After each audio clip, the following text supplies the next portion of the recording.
What is going on, guys? This Dealer here, back again live with RDX Podcast. We got a phenomenal panel, a phenomenal set of topics as usual. Every show starts the same. First and foremost, I got to give a shout out to J Dubs. I'm sure you're noticing the new logo when we start using like OBS and stuff. It'll actually be animated. It'll look pretty cool. But J Dubs does phenomenal work. Graphic God on Twitter. I linked his stuff down below. Man, he's responsible for I think Rand. He did your logo too, right? Indeed. Jay is He did mine phenomenal. too. Did he?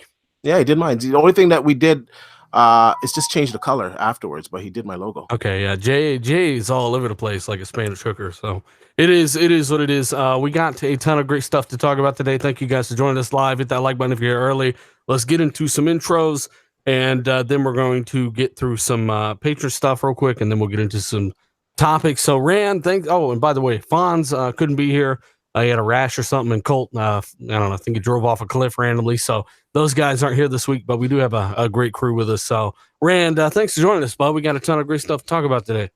Thanks for having me, Dealer. I came on because you told me someone was coming back to repo my OLED and rescinding my OLED Lord status. So I'm here because the OLED is the greatest thing of all time. So I don't want it to be taken away from me. Well, I mean, it's gonna go away, whether you like it or not, when micro LED becomes a thing. But yeah, it's a phenomenal TV. We call OLED owners OLED lords. So shout out to all the OLED lords in the chat. Salty, thanks for coming through, brother. Hey, I got my golden ticket, guys. I got my Avengers Endgame ticket. I thought I was going to be screwed, but yeah, I got it. 2 tickets for Friday, man. I'm super pumped. Thanks for having me on. Yeah. We were texting earlier about that. Yeah, I'm looking forward to it. That and Shazam. I'm looking forward to both of them. Warning, I'm feeling a lot better, but not 100%. So I caught something crazy a couple weeks ago, and I'm finally coming down off of it. So, if I call for despair, that's what happened. D Batch, man, what's going on, man? Chilling, man. I've actually had some time playing some games lately. Been really enjoying Devil May Cry. What a fucking awesome game. Looks good, don't it? Oh man, it looks good. It plays even better. And these Japanese games they kind of have like these quirky stories, but I'm just loving everything about this game, man. Mm-hmm. Yeah, it looks really good, and it's actually the gameplay's really good too. Zalker, what you been up to, bud? Nothing much, man. I didn't know the Avenger tickets were going on sale, and then in the middle of my work, I see tickets on sale now. Shit myself, go look, everything's sold out. So I'm gonna have to jump someone at the theater. Just take their tickets, and then act like nothing happened, sit down and enjoy it. But yeah, man, I'm happy to be here. A lot of topics. I'm so sad that Colt and Fonz aren't here. Fonz gave Colt the rash, and that's what's happening right now. Well, hey, when you crawl home in the middle of the night and they ask you what happened, you get shit beat out of you with nunchucks because you're trying to steal some tickets. Yep. It was worth it. So we also got to give a shout out to Captain Redbeard. We got Lethal Papa Darge tonight. We got Prime Suspect. Michael Bowen, we got Channing Pennington and Guillermo Cavillo as well. You guys are awesome, as well as Biggie 2316 and Robert Prather. So you guys powered the show. Thank you so much. We got to give another shout out to J Dubs. His link is down below if you want to check out any of the artwork he's done. Top notch stuff, as you see. Let me know what you think of the new logo if you're checking this out. And let's start with the Borderlands 3 event because this was a debacle to me. And some people are like, why are you complaining? Well, it was poorly handled. Randy Pitchford was complaining about the people at PAX that were, I guess they were using their equipment, right, Rand? So that stuff didn't go well, did it? Did you guys check it out? Yeah, I actually saw it live firsthand, and it was a train wreck. They tried to play the trailer like twice. It was very, very jittery. Like, it was really. What do you mean? Really... You didn't like the magic tricks, D? No, just the trailer. It just wasn't playing properly. I don't know what equipment they were using. It just looked horrible. It was jittery. Then they brought the girl out to introduce it. It was really cringy. And then it started again, and they just kind of gave up on it. And then at the end, they finally got it to play properly, but it kind of lost its steam. And to be honest with you, I know there's a lot of Borderlands fans out there, and all the power to you guys. I'll be honest, I've just dabbled in the game. I haven't really played into the game too much. I'm not really into this shell shading stuff, but from what I can see, apart from maybe the characters have different abilities, it looks like the same old to me, to be honest. Sorry. Yeah. That's what I was gonna say. I didn't watch his magic show. Like some people were complaining about that, but I did watch the trailer because I did enjoy Borderlands 1 and Borderlands 2. Man, just thinking about it now, Borderlands 2 is what? Came out in 2012. It's really been that long. Like for Borderlands 3. But I watched the trailer for Borderlands 3 and I just wasn't feeling it, man. Like if you weren't feeling it, I wasn't feeling it. If too much Borderlands. If you would have told me that was DLC for Borderlands 2, I would have believed you. Hey, I gotta give a shout out to Marquise real quick. Dealer, you and Joe Rogan are the goats. You're crazy. Do not compare me to Joe Rogan here. Come on. You're crazy, Joe Rogan. Yeah, we do appreciate better than it. Joe Rogan. Come on. No, stop it. Joe Rogan's this one of the few podcasts, that geez, I think it's the biggest podcast in the world. But thanks. Amazing shows he has. Oh my god. So Rand, you felt that this was DLC. Some do not disagree. Why do you feel that way? Were you underwhelmed, I'm guessing? Yeah, I don't know. Like it to me, a lot of what I liked about Borderlands was the humor and the writing, which was not apparent in the trailers whatsoever. It was just quick cuts. And while like that whole like, hey, get ready to joy puke your face off kind of humor worked in 2012 when the game first was around, I feel like that's a little bit, maybe I'm a little bit more jaded now in 2019, where like just watching that and thinking of the games that I played that are similar, like Destiny, Anthem, The Division, it doesn't really seem that special. What made that game special to me was the writing and the humor, which wasn't in the trailer, which is probably the reason why I didn't particularly like it. Hey, DJ says you're an undercover Polygon employee. Is that true? I'm an undercover pony, undercover Xbox fan, undercover Polygon. I'm undercover everything. Yeah. Undercover gamer. So I mean, Salty, tell me this. You're gonna get a group of people that complain if it gets changed. You're gonna get people that complain if it doesn't. What do you say? In my opinion, I'm like, fuck it. The game has been since 2012. It does look kind of the same. Could they have kept the same aesthetic in terms of cell shading, but maybe upped the visuals or made it look more realistic, but kept that same look in a way? Is it possible to reinvent that? Here's the deal, man. It's cell shaded, so there's only so much you can do. But when I was looking at that, the trailer, it looked different to me. It looked upgraded. I liked some of the new characters, the way they looked, the way they were moving. There was kind of that humor in there. There was, that saxophone solo going on, and it just had that feel. I go based off of the boner meter, and the boner meter was off the charts for this. So I feel like how many boners out of 5? It was like 15 out of 5. Okay, wow, that's a lot. Yeah.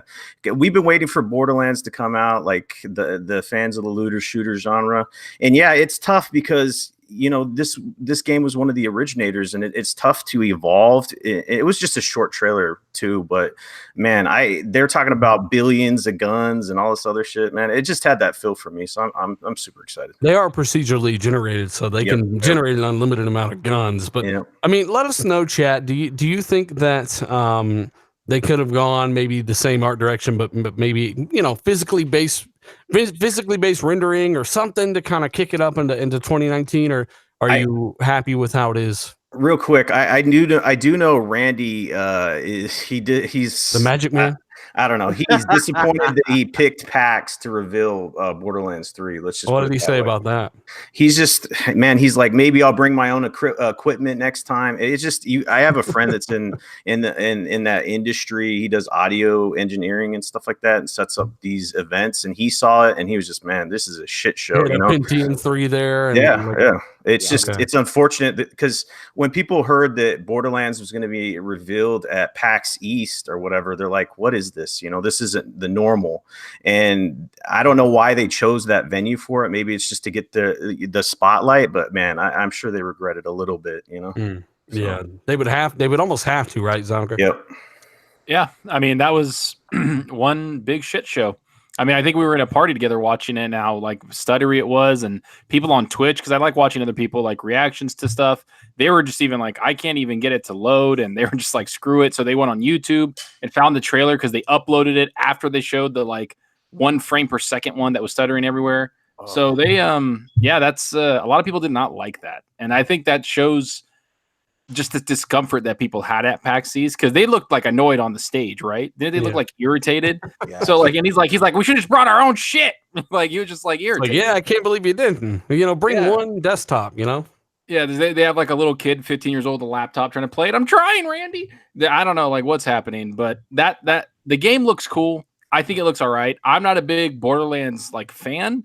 I haven't really gone into Borderlands. I'm going to tomorrow with the new one that's coming out, or not the new one, the updated ones. I think that's really cool. I think those were cool announcements, especially if you own them on PC, you just get them for free. So that's pretty cool. I'm looking forward to that. Wait, so you own it on Xbox? Do you not get it for free either? Borderlands 1? No, I'm not. I was talking about the Borderlands Handsome Collection. Oh, I'm talking about just all of it, like the Borderlands 1, the Handsome Collection. I think you do get it. Well, because I don't think there is a Borderlands on Xbox One or PS4, is there? No, they're charging $30 now. They're charging $30 for it. Well, I mean, to be expected. expected. There is the back compat version. There is the back, but the update for Borderlands Handsome Jack Collection, the 4K update, that's free, right? That's free. Yeah, that's free on the Xbox. So I'm talking about because I have all of them on Steam. So you just get them. Are you an Xbox player or a PC player? It's hard to tell. I am both, bro. So you're confirming you're going to play Borderlands on Steam? I'm gonna play Borderlands where my buddies play. Yeah. Well, hey, don't take that from them. Tell them you're gonna play it wherever the 60 frames per second is, man. It's gonna be 60 on Xbox for just like the Handsome Collection. Yeah, Handsome Collection 60. I would imagine Borderlands 1 will be 60 as well. So we will see. Let us know where you're playing it in the chat. Borderlands 1, it's kind of good to go back and revisit those things, but we'll see how long it holds that attention. They did also talk about some new We Happy Few DLC, Bulletstorm for the Switch, and some other crap that most people don't care about. What we really care about is the magic tricks, which was just a phenomenal use of time and talent. So I'm surprised Randy Pitchford was even up on the stage after all of the accusations and stuff. I mean, a little ballsy there, but he showed up and he did some magic tricks. The least creepy thing he could have possibly did. I don't know, man. He was awfully close to that young lady. Just he's like, why do you think I'm here? So yeah, it was pretty interesting. So Borderlands 2 is getting VR as well. Borderlands 1 4K update. It's tomorrow at I think 7 or 8 a.m. And then that also has 4-player co-op. They also have a Handsome Collection, which is Borderlands 2 and pre-sequel 4K update coming tomorrow as well for absolutely free. And then they did drop that Borderlands 3 trailer, which some found underwhelming. But regardless of how you felt, it had a ton of technical issues. Maybe that really impacted how people perceived that whole reveal too.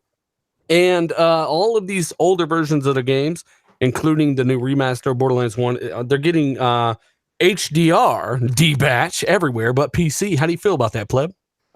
Looks like I might have to take a look at the HDR implementation on Xbox. You think so? Yeah, I don't know. That's just stupid. Like, why would you not implement it on PC? It makes no sense to me. That makes plenty of sense. Half you frauds aren't going to buy it. You're going to just get the free update anyway. So I think they're going to focus on the console guys.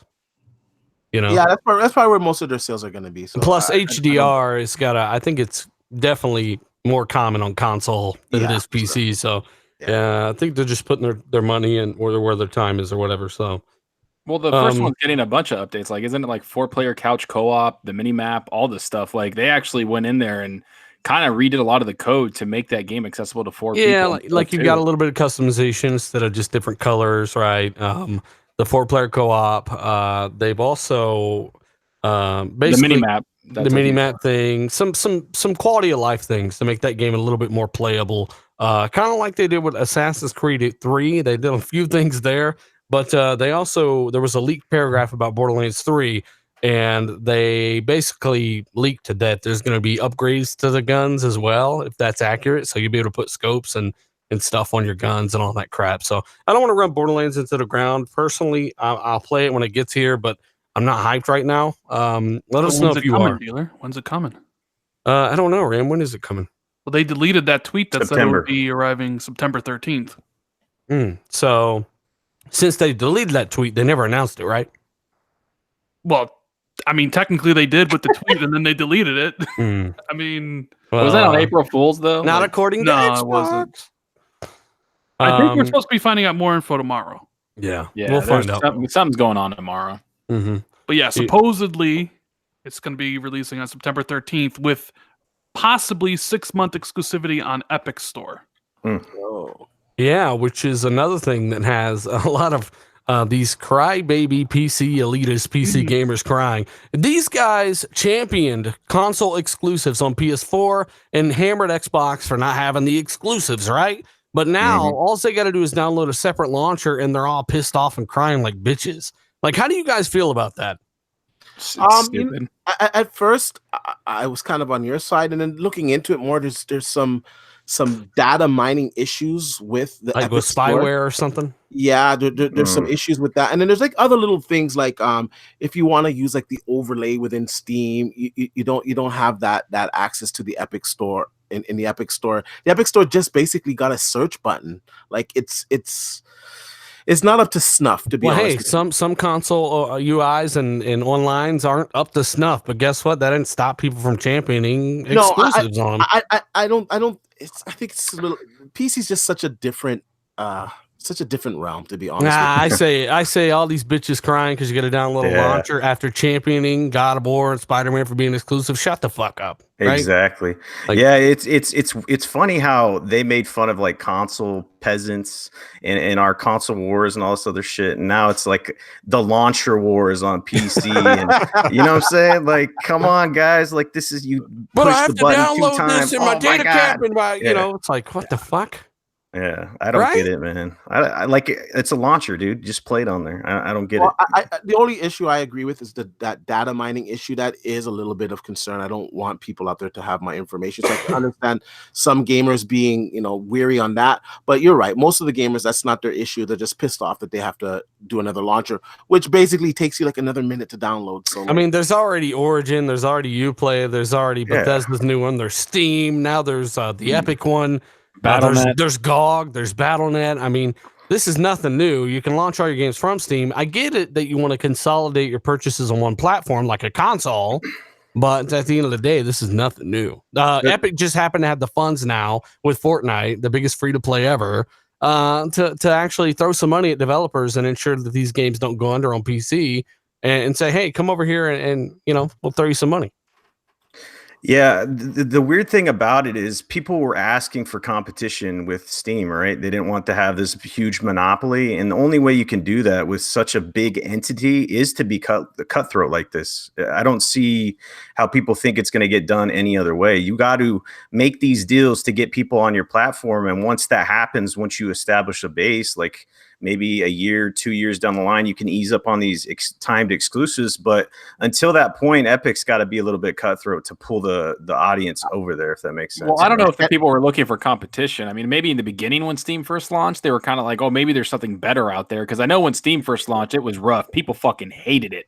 Yeah. I know that for a fact. But now it's like, it's just Steam. Everybody just correlates PC gaming with Steam. That's just what it is, right?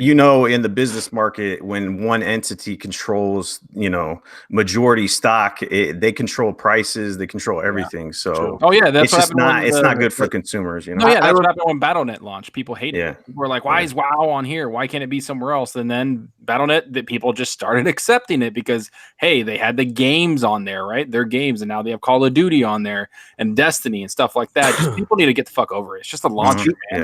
Steam used to have like better sales too. I find that their sales, they still have some good sales here and there. Sucks. But their sales suck in comparison to what it used to be.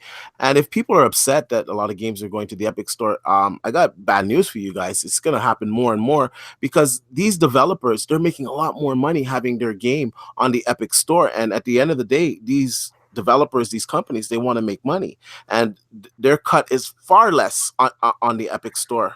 And I'll give you an example. Metro Exodus, just being on the Epic Store, it sold way more than any of the other versions before that were on Steam or anywhere else. So, Steam sales suck because they've lost a lot of games. I don't know if you see like their sales and like what's on the front page. It's all indie kind of smaller games. Yep. Like I haven't bought a game on Steam on sale in years. Like at all, because there's nothing on there that I really want to play. There's nothing there. I either get an Xbox's sales are just as good, if not better, sometimes now. You know what's even better? We've got 450 people watching this, guys. Hit that like button. Let's try to get to 300 for the end of the show. 1,000 after the fact. I get what you're saying, Zocker. I think King Joan in the chat has a really good point as well. He says the PC gamers hate these launchers. Just wait until all of these cloud streaming launchers hit. Right?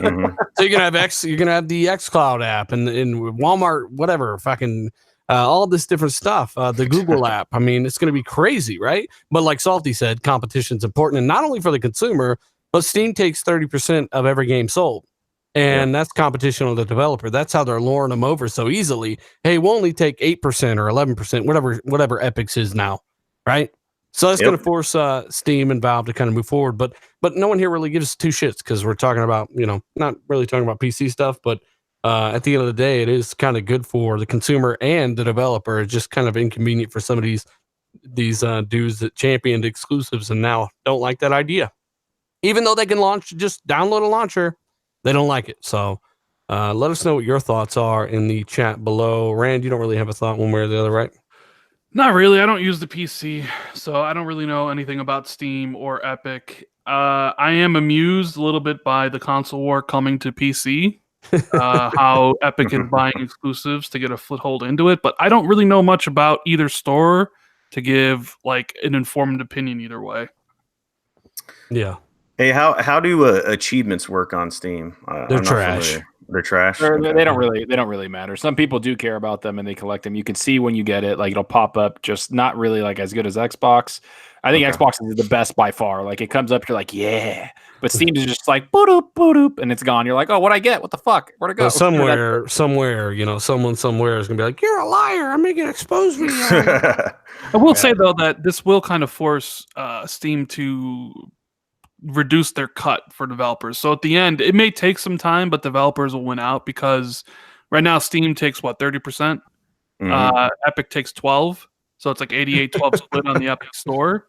Yeah. And that's one of the reasons why, like, if you're an indie developer and I have like, and here comes Epic with a boatload of money for your game, like, of course take it, right? Because it gets rid of that stress of having a failed game. I mean, right? it's a little bit different story for something like Ubisoft, because Division 2, which was exclusive to the Epic Store, that game's going to be a massive multi-million seller, whether it's on Steam or whether it's on Epic. And they don't really sales for all these games come from console anyway. So. Well, like D said, the Epic Store it's kind of wonky to use. It's not very well programmed yet. They're not there yet. Steam has had over 12 13 years, whatever the hell it is, like 15 years, almost 20, to just perfect their system.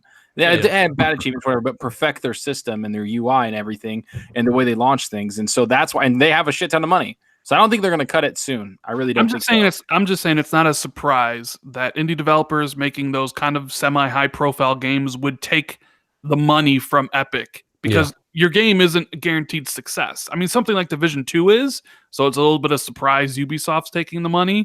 But, something like a smaller indie game, it's not really a surprise. Here comes Epic with a buttload of cash, and you're going to get more money from it. It's like, yeah, of course. Because I think I was reading something where Steam last year, they had 9,000 games launch on Steam last year.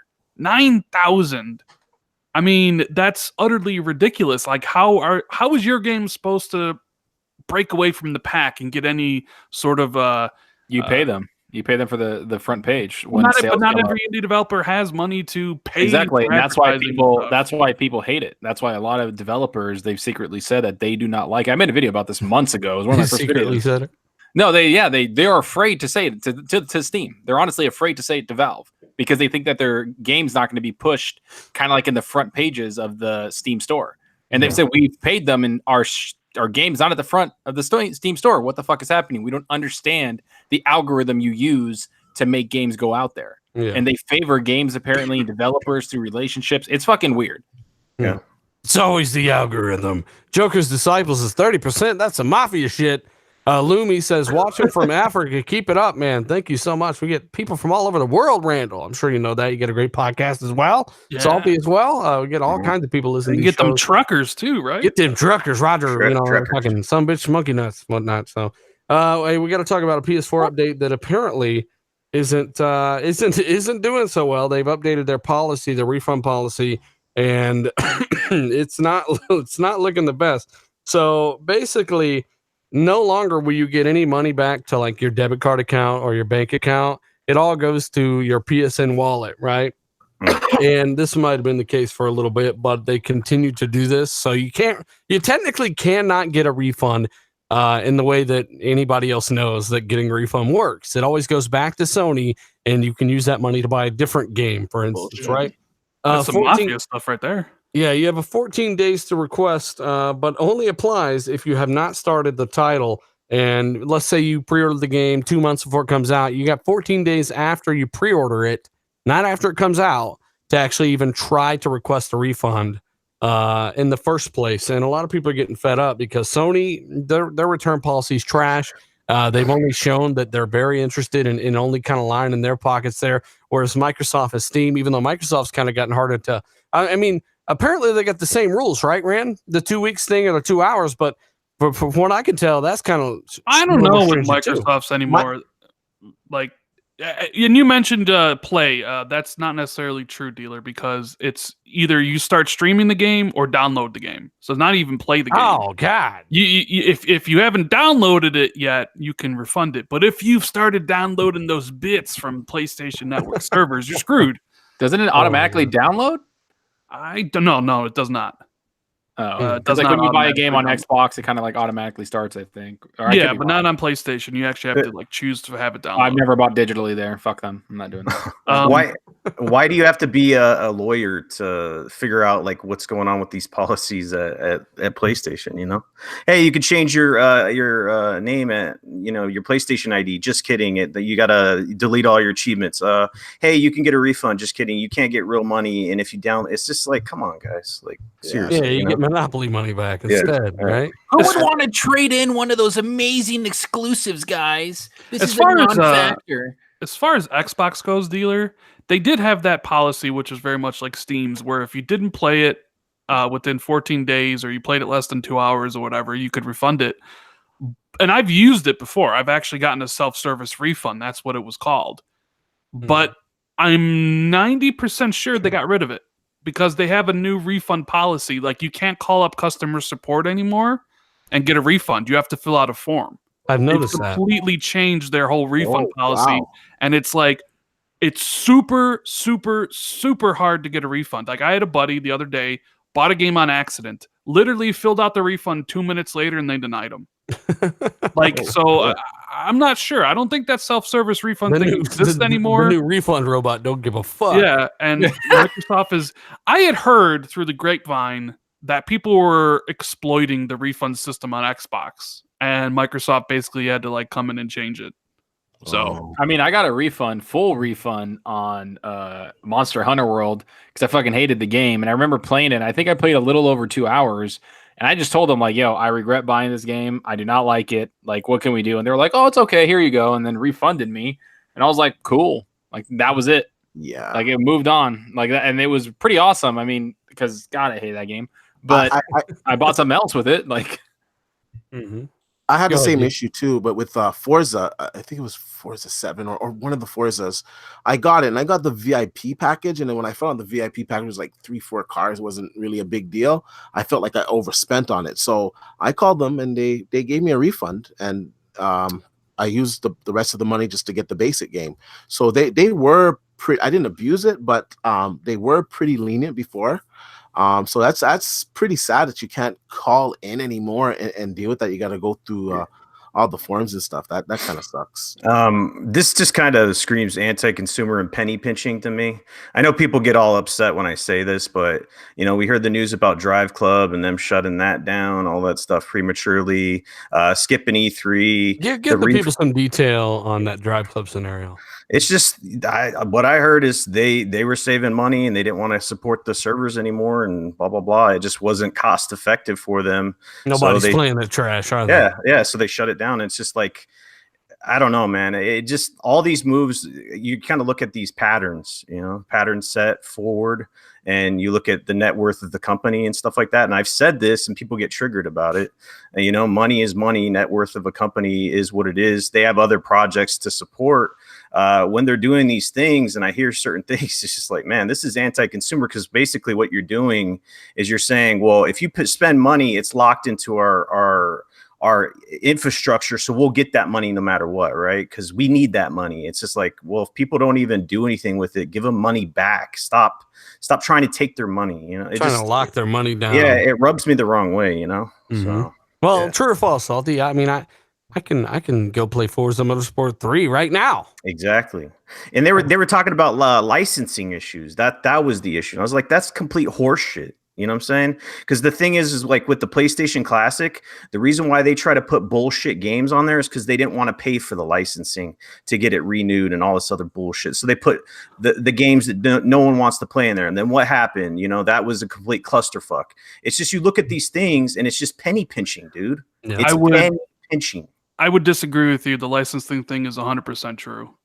No, but they can pay to renew these. They can licenses negotiate. if they want But to, right? Microsoft, I mean, but I mean, Forza, a Forza game gets delisted every single year. Yeah, but It's on a 4-year. Soon after launch, you know what I'm saying? Like, and then with the PlayStation Classic, people wanted they list off a name, you know, tons of games they wanted in there. But then you look at it, and it's like, oh, well, you have to get licensing for that and this and that. It's like, come on, guys, if you wanted to make it happen, you could.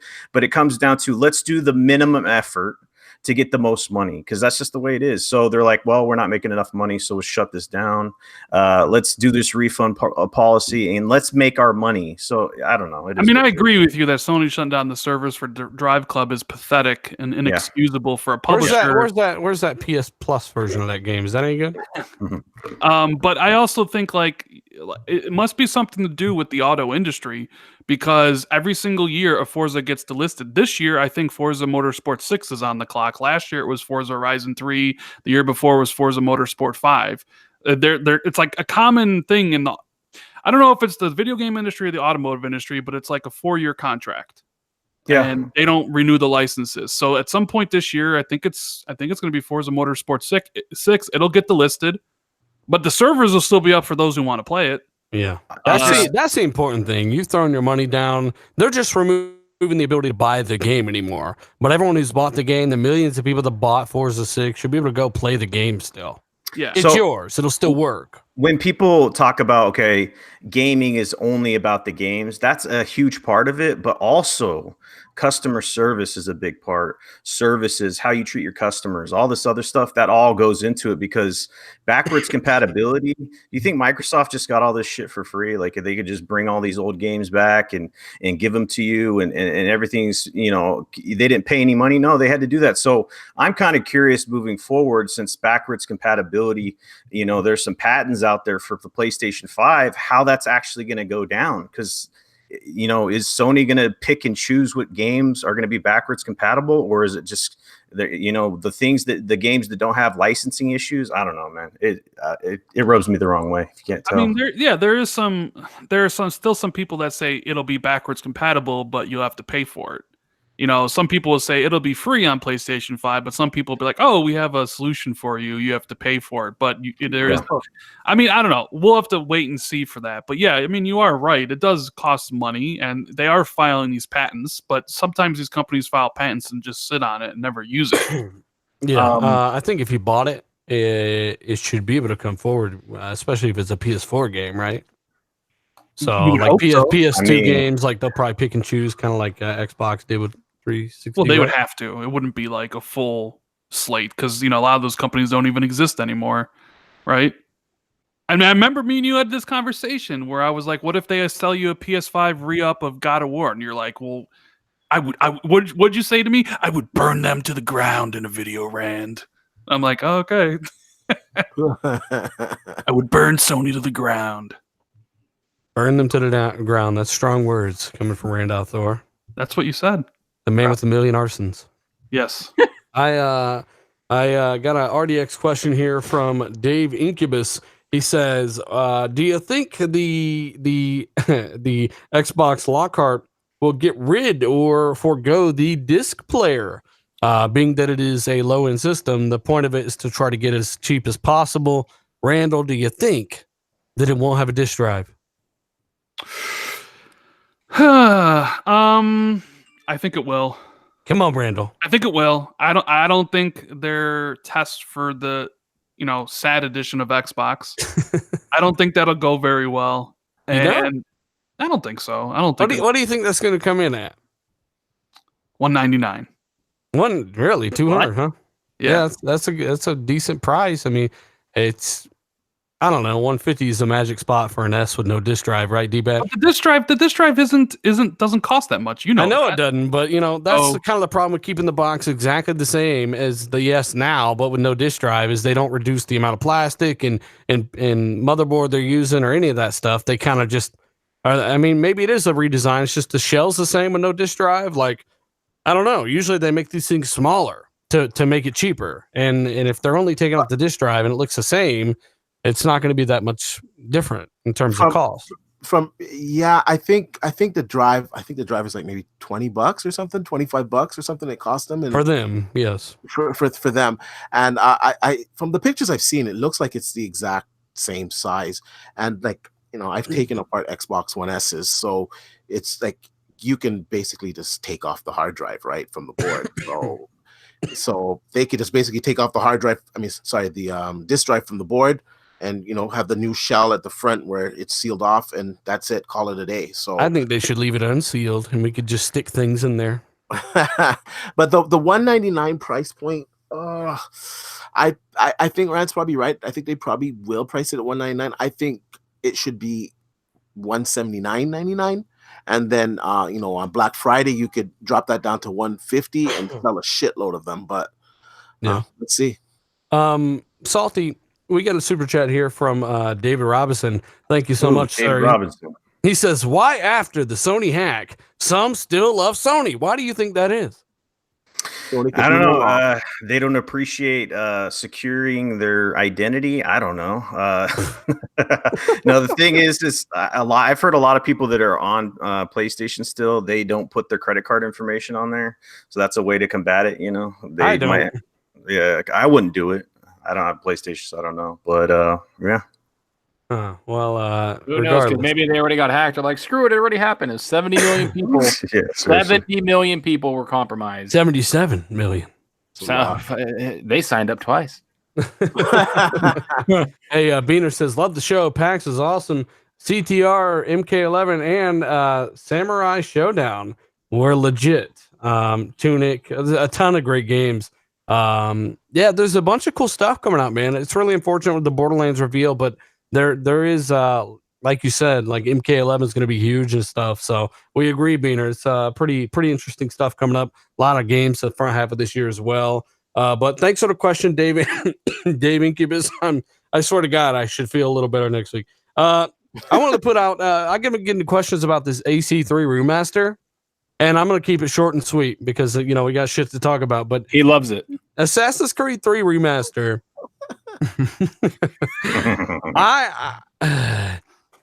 I did not even get to play as the motherfucker on the cover of the game for 4 hours, right?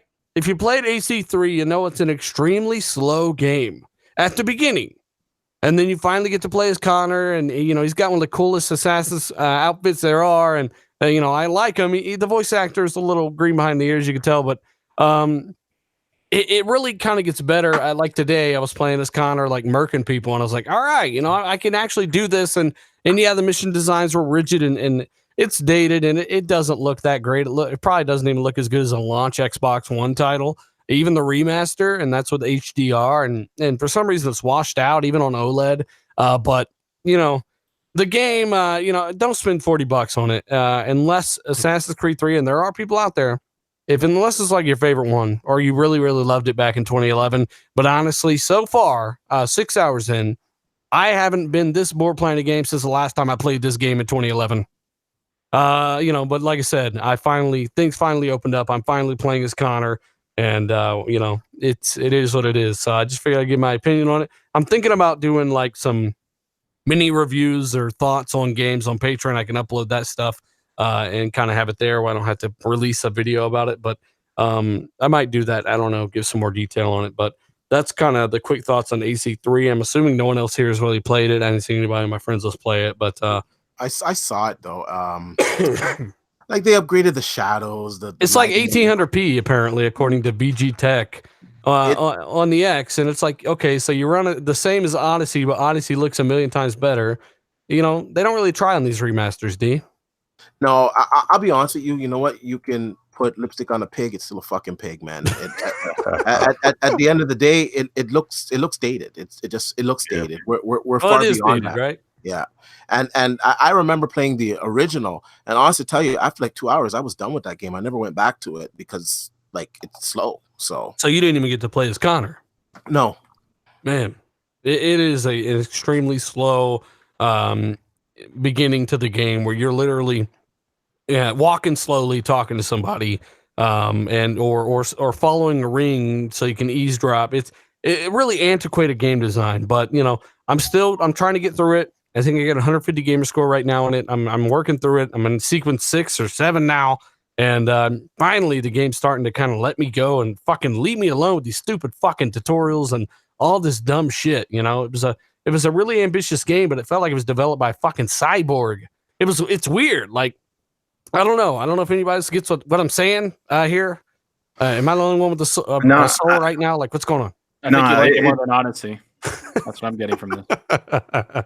Well, hey, I got to give a shout out to 550 plus watches live, guys. Hit that like button. Let's try to get up to 300 for the end of the show. And of course, 1,000 if you're watching after the fact. Maybe share this where you share things. Help us out. We do appreciate it. Randall Thor Kazurai finally retiring from Sony. The man that told you to get 2 jobs is leaving the company. What do you think? Was that him or was that the other guy?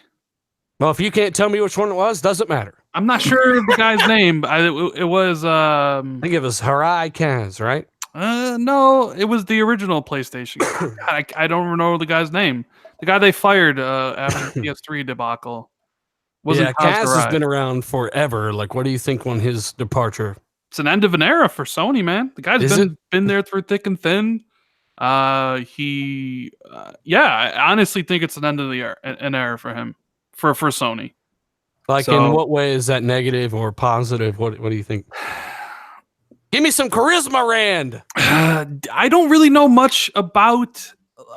Look, I just remember watching Kaz Hirai get up on stage and be like, "Ridge Racer," or him like, "Hey, there's that charisma." Yeah, I don't know. Like I've always liked Kaz Hirai. Attack the crab's weak spot for ultimate damage. Well, true, that was the same press conference, but I don't think he was the one that said it. But he was in charge when the PlayStation 4, did what it's doing. So I mean, like, he's just a guy that's always been there. So it's Ken Kutaragi, someone said in the chat. Ken He's Kutaragi the guy that told you to get 2 jobs. Yeah, he is the guy that told you to get 2 jobs. Yeah. But yeah, it's always an end of an era when a guy who's been with the company forever decides to, leave. And now you have who's in charge now? I think Jim Ryan of all people. Well, actually, no. Kaz Hirai was like the head of all Sony, wasn't he? No, Yoshida's the one, the CFO. He handed it over like last year, apparently. And for the last year, they've been doing like what they call a smooth transition, and he's leaving in June. Yep. He was going to leave. He stepped down over a year ago, and then for this last year, he's just been helping Yoshida, whoever, basically acclimate to the position, and then he's leaving in June for sure. So he made his bank. He said, "Fuck it, I'm not taking the risk of PS5 flopping or them fucking up. I'm leaving while it's he's there. He was there for 35 years. Oh, okay. Well, hey. I mean, I thought you were talking about Shuhei. I misheard you. My bad, Zocker. I'm gonna apologize. You better apologize. I'm gonna apologize formally. Salty. What are your thoughts on the initiative here? I'm going to read this off and I want your take on this. The initiative doubles down on their new hires, some of the new talent they're luring to the studio. We all know they're building a big ass fucking game. We've heard all kinds of stuff about quadruple A, triple A plus, like massive budget. And they specialize in new IP. Well, Drew Murray was saying this on Twitter. Someone said, well, aren't the initiative only there to make indie games? And Drew said, well, AAA or quadruple A, if you're less self-conscious than I am. Did you guys see this on Twitter? No, I did not. Okay, Rand, you had to have seen. Of course. Yeah. Well, what do you think he meant by that? He was just, there was that talk that people were like, oh my God, the initiative was going to make AA games. They're going to make indie games. People in the community were running with that idea, right? That they were going to, that in that promotional video for them on LinkedIn, for hiring new people. They were like, we want to remain small and agile so we can get all these different things done. And certain people in the community were like, oh my God, they're going to make fucking some super small indie game. Limbo 2? Yeah, when in reality, that's not. Most of these people don't know what the fuck they're talking about anyways. Say names. No, I'm just kidding. No, I ain't saying no names, but most people know who they would be. And now it comes out as like, yeah, we're building a AAA game, a quadruple A game, really, but I don't want to, I don't want to say it. Rand, you're saying the people that saying Xbox is dead and it's a dying brand and those kind of people are all idiots? Is that what you said? I don't know. Like, the kind of people that make up a fucking story so they can make a YouTube video once every fucking day. You know what I'm saying? Yeah. Like, they don't understand what's going on. They thrive off the negativity and the views. No names, chat. No names. Whatever. Either way. Hey, I can rebound off of this for sure. No, what I've heard from these from certain people that these negative Nancy's out there, when they don't know two shits about what's going on behind the scenes, it's kind of like once I bring up where did you get this source, they scurry back under the table. You know what I'm saying? Like in arguments, they're like, okay, where's this source coming from? Well, this is my opinion, Softy.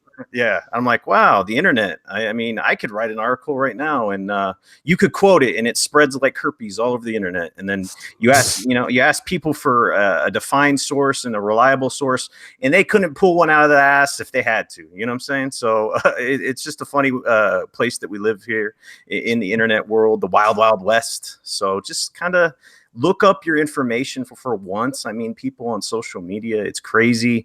Like I said before, I could make up a rumor, and then if the right people start spreading it around, it will eventually make its way back to IGN, and it'll be a video. You know what I'm saying? So it is what it is. Well, let me bounce off of this. Let me give people that still might be doubting, like, oh, we don't know what the fuck we're talking about. Well, let me tell you what they're actually doing. So this small team, right? That's what they're saying. They want to stay small and agile. What people don't understand is that the tech industry, they use this thing called Agile Scrum System, where you basically work in small teams of 4 to 5, nothing more, because they've noticed after that, production goes down. Yeah, that's what it's called. If you don't they'll interview, like when I interview for jobs, they ask me like, oh, how do you do this? How do you use this system? And I have to explain it to them, because if I don't know, then they're gonna be like, yeah, you're not ready to work here, because that's the way you're most productive when you work in a team of 4, maybe 5. That's the most they're gonna go with. And that's what they're doing right now. That's why you see developers like EA and Activision firing 800 people after a game releases. Do you really think Initiative is going to hire like 300 people, 200 people right away and then just have them sit there? No, they're getting the foundation of these leaders in there to make the programming system, how they're going to deal with the code, the art, everything. They're putting the foundation down. And then when they start bringing more people in, they teach them that foundation, and then they build a game around it. That's I think what you're the underestimating something, though, Zucker. What's that? There's a lot of people that need someone else to get them coffee, and I think that's why they hired all those people. I will buy them a coffee if they give me a job at the Initiative. I will do it. I'll make a fucking mean-ass mochaccino, people. Some developers don't like to divulge what systems they use or what kind of techniques they use, so you better be prepared to deal with that on a daily basis. Hey, we have to kind of carry it forward, but Initiative, once again, how I really like their video they released. And by the way, a lot of people fell for that April Fool's fucking tweet, right? Many people Stupid, dude. But even Aaron Greenberg was like trolling people, retweeting that, Hey, the funny thing is people were telling me about that, and then I tried to look at the tweet and I had it blocked. So I was like, there's no way I have the Initiative blocked. So that's how I knew it was bullshit. That's funny. So you already had that account blocked. Yeah, the account was blocked. I was like, this is not real. I would not block the Initiative. This is some, whatever. But what if they tweeted Xbox has no games? Would you block them? I would have been like, oh God, that's 100% facts. I just want to say, all I did when I saw that tweet, I just went into the guy's history and saw his other tweets, and it was evident right away that this was some bullshit account. Like, it was kind of obvious. Anything posted on that day is kind of, you just don't look at you it. just don't even turn on Twitter, right? Yeah, you don't do anything. You don't go on Twitter. You don't go on anything. Like, even like the NFL had some horse shit going on. Like, they were trolling. Everybody's trolling that day. It's just, you just stay off the internet that day and just do whatever. Go read a fucking books or something. Yeah. Books. We got TV now, Zacher. Ain't no books around here. sorry. I would like to politely ask Randall Thor to entertain us all. politely. Yeah, like Is that a come word? alive. that word, sir? Politely. Look, that whole initiative thing is they're at the point now where they got the core senior members and they're going to build a game. They want to get everything locked down before they go on a hiring spree to get everybody they need to build their game. Probably we won't see until what? 2023? Probably. 2022 at best at the earliest. I'm thinking 4 years, so I'm thinking 2023. It's going to be a AAA game. It's probably going to have some multiplayer. It's probably going to have some co-op. It might have a single player, but it's going to be, I would imagine this game is going to be on the level of Halo and Gears for Microsoft. But, you know, some people, I don't know.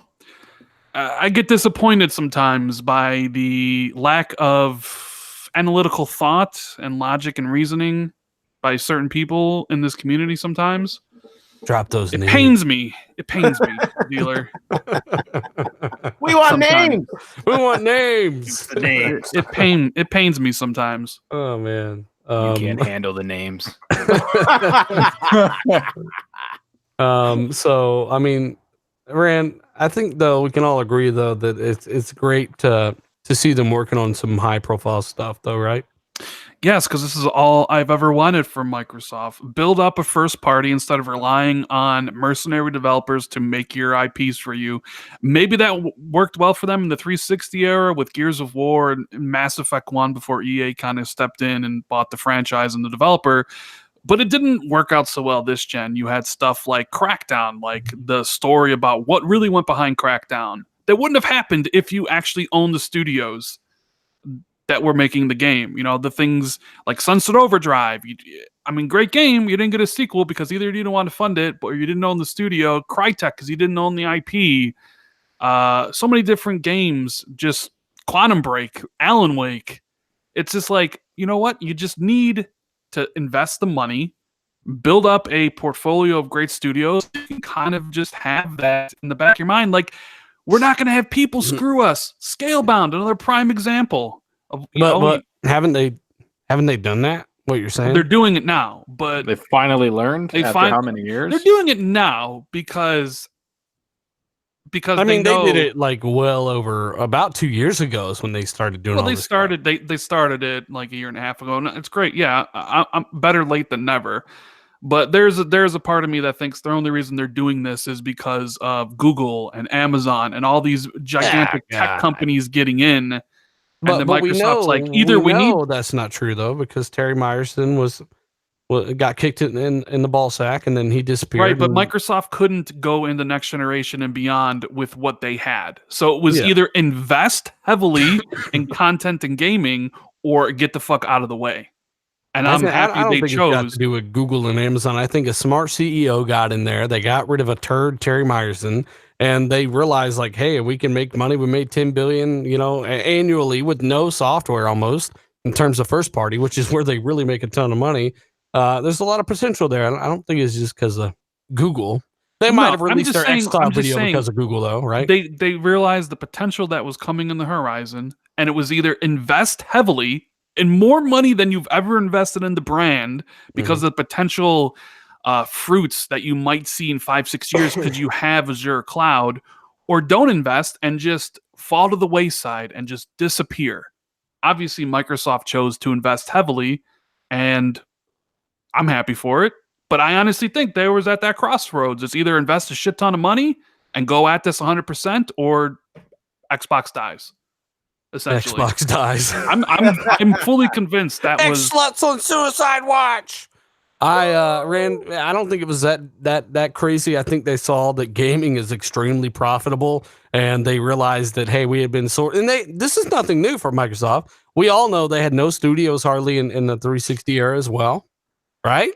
Most of their stuff was from third parties. We've gone over this over and over. They continued that trend into 2013 and beyond, and then finally, key individuals were removed, new CEO put in place, and we get this ridiculous amount of investment. I think that's the main thing that kind of began all of this, honestly, and maybe it didn't, and it's just my opinion, but I think this is kind of them looking and seeing like, hey, look how much money we're making. The choice was either invest this heavily for now and the future, or just don't invest and you just fall to the wayside. I don't think it was like the choice like where Satya's like, all right, Phil, either you invest this money or Xbox is dead. But they chose the path where the hard path because now you have to spend invest, and they knew that they had to go big, right?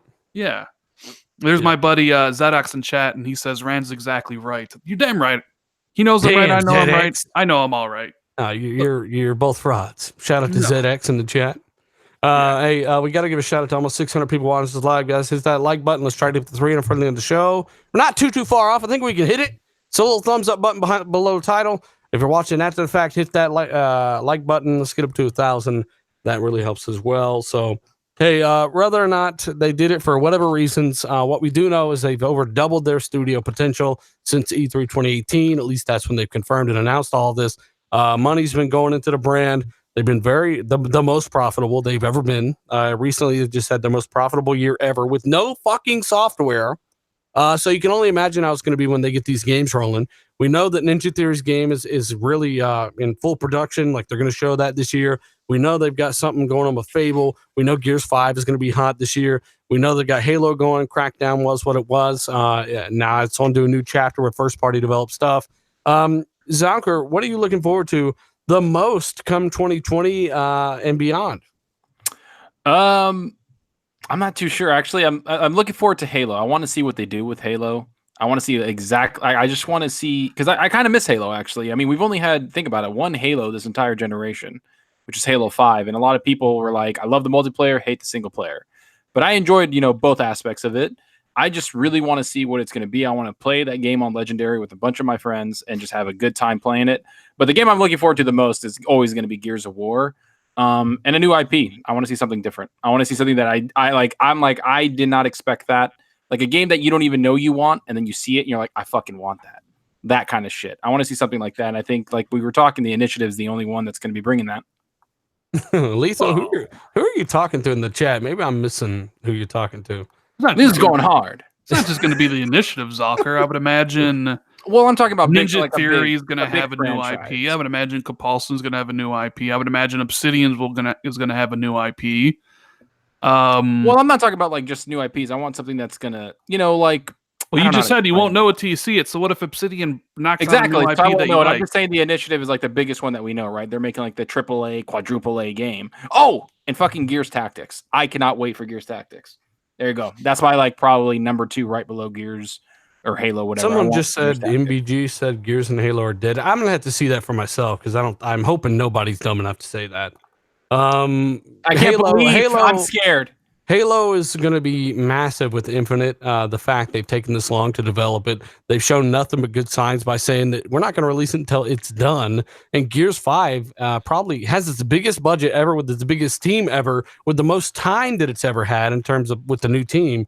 And that trailer alone, and hearing what you've heard about how it's semi-open world, you can go different places with this sled and all this stuff. Like you'd have to be a fucking idiot to say any of that. So I'm not sure if that's true, but if it is true, holy shit. So hey, we got to move forward. Salty, are you alive, brother? Yeah, dude. Sorry about that. I got distracted. Sorry, man. I had the rash now. No, but Gears 5. I've been talking about Gears 5 for a while. I think it's going to be nominated for Game of the Year. Honestly, they're pulling out all the stops there. They're playing it safe for Gears 4, and it makes sense because they were picking up that IP, and they didn't want to do anything crazy. But I think they're going to do some crazy shit. I think it's going to be a Game of the Year nominee, and I'm just looking forward to it. Honestly. Yeah. Hasn't the Division 2 kind of like I was playing Division 2 and I love that game, but I was like, man, I really want a Gears game right now. Like, I just really want one. And that's like we played a little bit of Horde mode with Dealer, me, Lethal, and Colt. We all play a little bit of Horde, and I was just having a blast. Like I freaking love the game. I love Gears. It's like my favorite franchise in Xbox. Yeah. Well, I mean, only way those would be dead is if they weren't just running it, doing the same thing. God of War hit lower peaks than Halo and Gears. Like Gears is an 84 meta. Halo, the last one's I think around this 85, 86 meta. Whereas God of War Ascension was like much lower, didn't sell very well, and they revamped it and rebooted it. These franchises aren't dead. At the very worst, they would just have to reboot it and think of a new direction, a new approach. Jesse Darby says he has a prediction. He's going to basically put it out there that the Scarlett is going to release before the PlayStation 5 batch. Would you agree?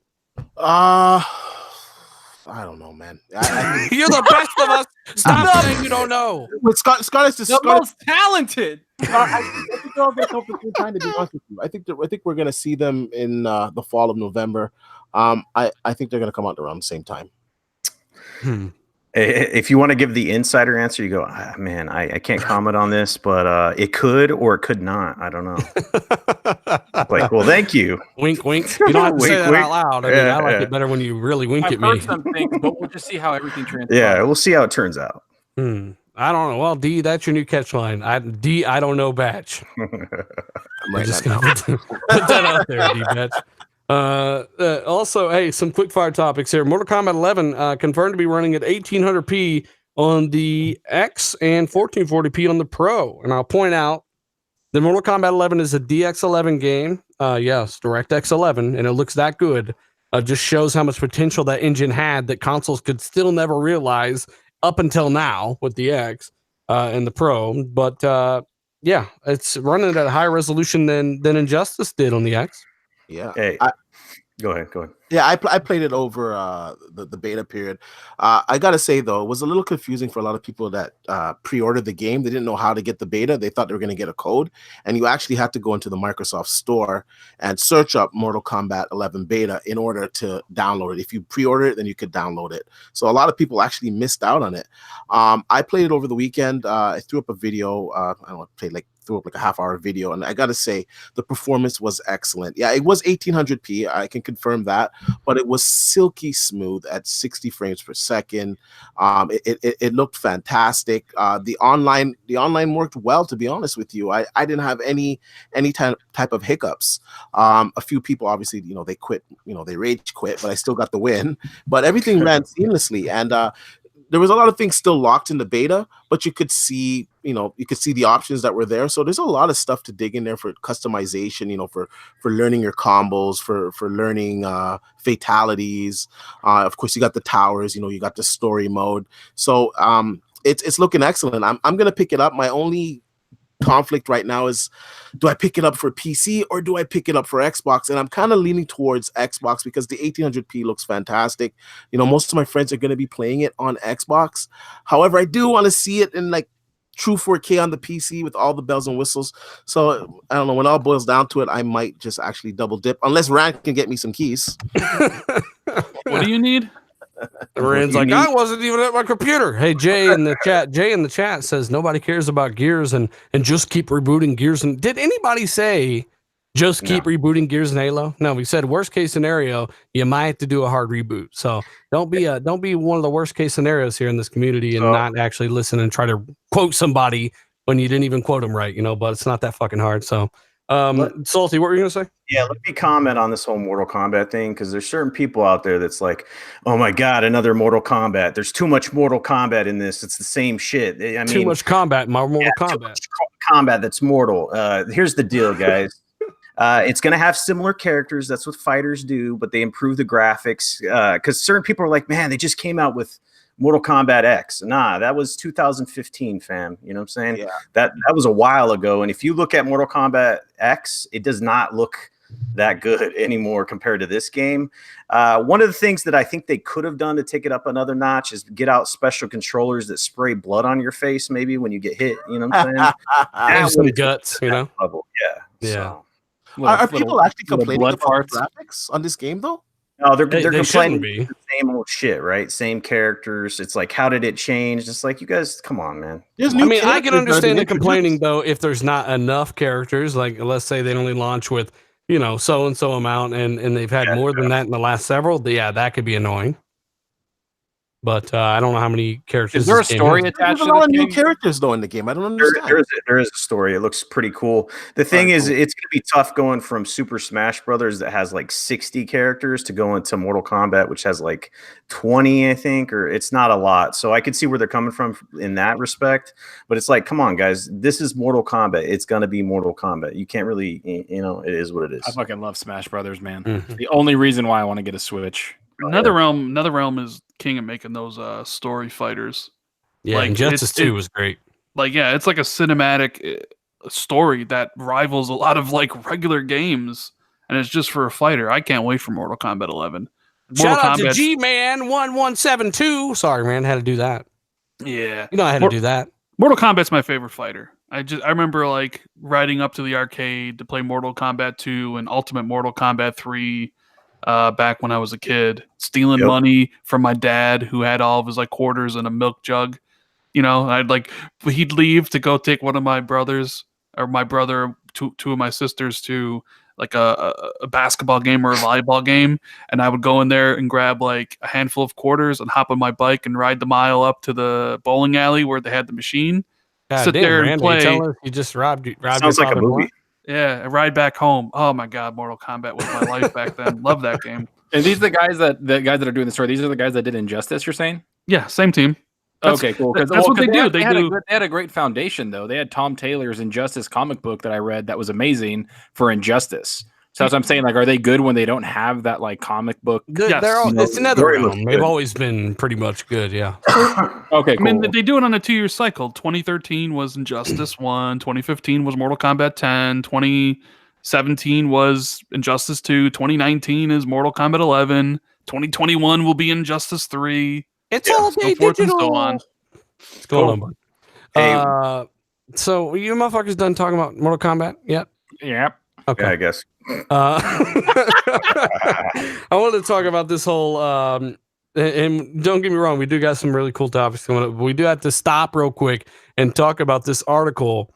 As we know, many journalists out there have a hard time getting past tutorials and other challenging things. And there was an article out there talking about how From Software needs to put an easy mode in the Sekiro Shadows Die Twice, which is their it's their next game. We all know it's a Souls-esque type of game, and it's difficult. It's fun. It's challenging. If you like the challenge, you're definitely gonna like the game. But basically, this big debate going on: should there be an easy mode in this game? Should they be forced to put an easy mode? And I want to start this one out because I just want to say that no developer should be forced to do anything, right? Like some of these developers are like, you owe us an easy mode. Like, we bought the game, we can't even beat it. Well, look into shit before you buy it, for one. But I will say that you could do an easy mode without compromising on anything in the game, right? You could make the game, every boss battle is exactly the same as the normal mode you have now. Every single thing is the same. But on the easy mode, which don't forget, there's a ton of people out there that would love to enjoy this game, including people that are disabled. There's people out there, they can't do it, and you might say that's too bad, and that's fine, right? Everyone's got their opinion, but I'm trying to look out and have a perspective of a lot of different people. And I would say if you did do an easy mode, they could easily do it by halving or quartering the damage dealt by the enemies, right? Keep the bosses exactly the same. All this stuff, every single thing the same, but just reduce the damage taken with attacks and maybe increase the amount of time you have to counter or dodge, right? And that's on the easy mode. And if you don't like that, maybe you can stick to the mode you like, but they wouldn't have to compromise on their vision, and they could kind of try to satisfy that group of people that would love to enjoy their game. But, obviously Salty's having a stroke over here. You feel the opposite. What's your take on this? No, I actually want to make a video on this. I just haven't had time. It's funny to see this victim culture, and I'm not going to get too political here, but the thing is, it's like everybody wants to be included in everything, and sorry, that's just not life. I mean, I want to go play the NBA, but I'm not athletic enough, or I'm not tall enough. Well, do they need to change their standards to put me in there because I want to be included? That's kind of like this game. The developers wanted to develop a game that was difficult and it was challenging because that's kind of the niche. I mean, you keep dying and people say, oh, you died again in this game, and you die and you learn, and it's kind of like the way they wanted to do it. But then people put in the guilt trip. Oh, if you don't include these people or those people, then shame on you. It's like, no, dude, that's just not the way life works. There's not an easy mode on life, right? I mean, people probably want an easy mode installed there, but the fact of the matter is you can't just hand out participation trophies everywhere. I think it's less political than that, though. Yeah, it's just the thing is like when I'm seeing online, when people are making their arguments to say, hey, I'm tired of seeing people say that an easy mode shouldn't exist here. It's kind of like going to a restaurant and being refused service because of this and that. And I was like, that's the worst comparison you could possibly make when it comes to a video game, So it's just my opinion there, and I know it's going to trigger a lot of people, but it triggers me when I hear all this shit. Honestly, it's crazy. I mean, but there's a group of people out there that only play Halo and Legendary, and if you're not playing a Legendary, go fuck yourself. You're not even playing the game. Yeah. That's like them saying that though. Like they can play on Legendary, right? And they can leave me the fuck alone on whatever difficulty I want to be on. The thing is like that's existed in that game. So it's not built on like, hey, I play Halo to play it on Legendary and I die a lot and then I learn from the bosses. See, the foundation for these Soulsborne games is that they've been difficult, that, you got to get to the next shrine or the next bonfire. You got to learn the boss moves. The thing is that's at its core. You know what I'm saying? So when you change that to help all these other people do their thing, it's weird, man. So what if they wanted to implement a difficulty mode harder than Legendary for those people that want a harder game? They shouldn't do that to accommodate those people? Are you talking about a harder mode on the like Souls Halo or Souls? Like if they wanted to make something harder, does it go both ways? Like you get what I'm saying? So you have a risk of changing the core foundation of the game when you put an easy mode in there. If you make it more difficult and it doesn't change the mechanics of the enemies or the mechanics of the game, then sure, you can do that. But what people are asking, because I play all these games except for the ones I haven't been able to play, which I will play, which is the Bloodborne and the Neo there. But I played everything else, right? Even things that are even on the scale like Dead Cells and stuff. I just like the challenge, right? Yeah. And it's not for everybody. I've told people these games aren't for everybody, and that's okay. But there's a thing, and it's funny. There's a quote there, like in a movie, right? Where if there's this bad guy in, what's it called? It's the family that are superheroes. Anyway, he tries to make everybody superheroes, right? And he's like, if everybody's a superhero, no one is, right? Because the thing is like once you put everybody on an even scale, there's no plus or negative. Aren't there other things they could do to mitigate people being able to say, hey, I beat the game, or hey, like remove achievements or make them wear, a certain piece of kit on their character when they're playing it. Like people who pirated Batman, he wore an eye patch, I think, or maybe it was a different game, but some visual marker or some lack of achievement or something like that. I mean, you could put in a thing where you could just pay money and walk through the whole game and say you beat it. But I mean, does it matter at that point? And like I said, there's always the guilt trip. Like they can guilt trip you in a lot of different ways. And that's the victim culture. I mean, if you don't do it my way and you don't change to fit my feelings, then screw you. I mean, everybody hate on this game or this developer. The thing is everything isn't for everybody, right? That's just the way it is. We can't be the Borg, right? Everybody has the same thoughts and the same desires, and we all do the same shit. Like that's the thing, man. I mean, it is what it is. I mean, I hear you. I'm just trying to think of a really good reason not to do it, aside from people just saying fuck you, get good, or it seems like some people have like more of an elitist mentality, like I can beat these games, so go fuck yourself, like that kind of stuff. Look at it this way. Like, what if they started doing it with like NBA 2K, right? Oh, I can't hit my shots, so you guys need to make a way for me to make my shots easier. Well, that's not inherently difficult. Like it could be, right? You can make the argument that says, well, I mean, I have this or that, and I can't do this. You need to make it easier for me to make my shot, or I can't play this game. It starts sliding down the slope, dude. Maybe. I would say I wouldn't really go that far and say that that's going to happen, because I don't have any proof of anything like that. But what I would say is assisted steering and braking, right? And Forza, that doesn't hurt me as a hardcore guy.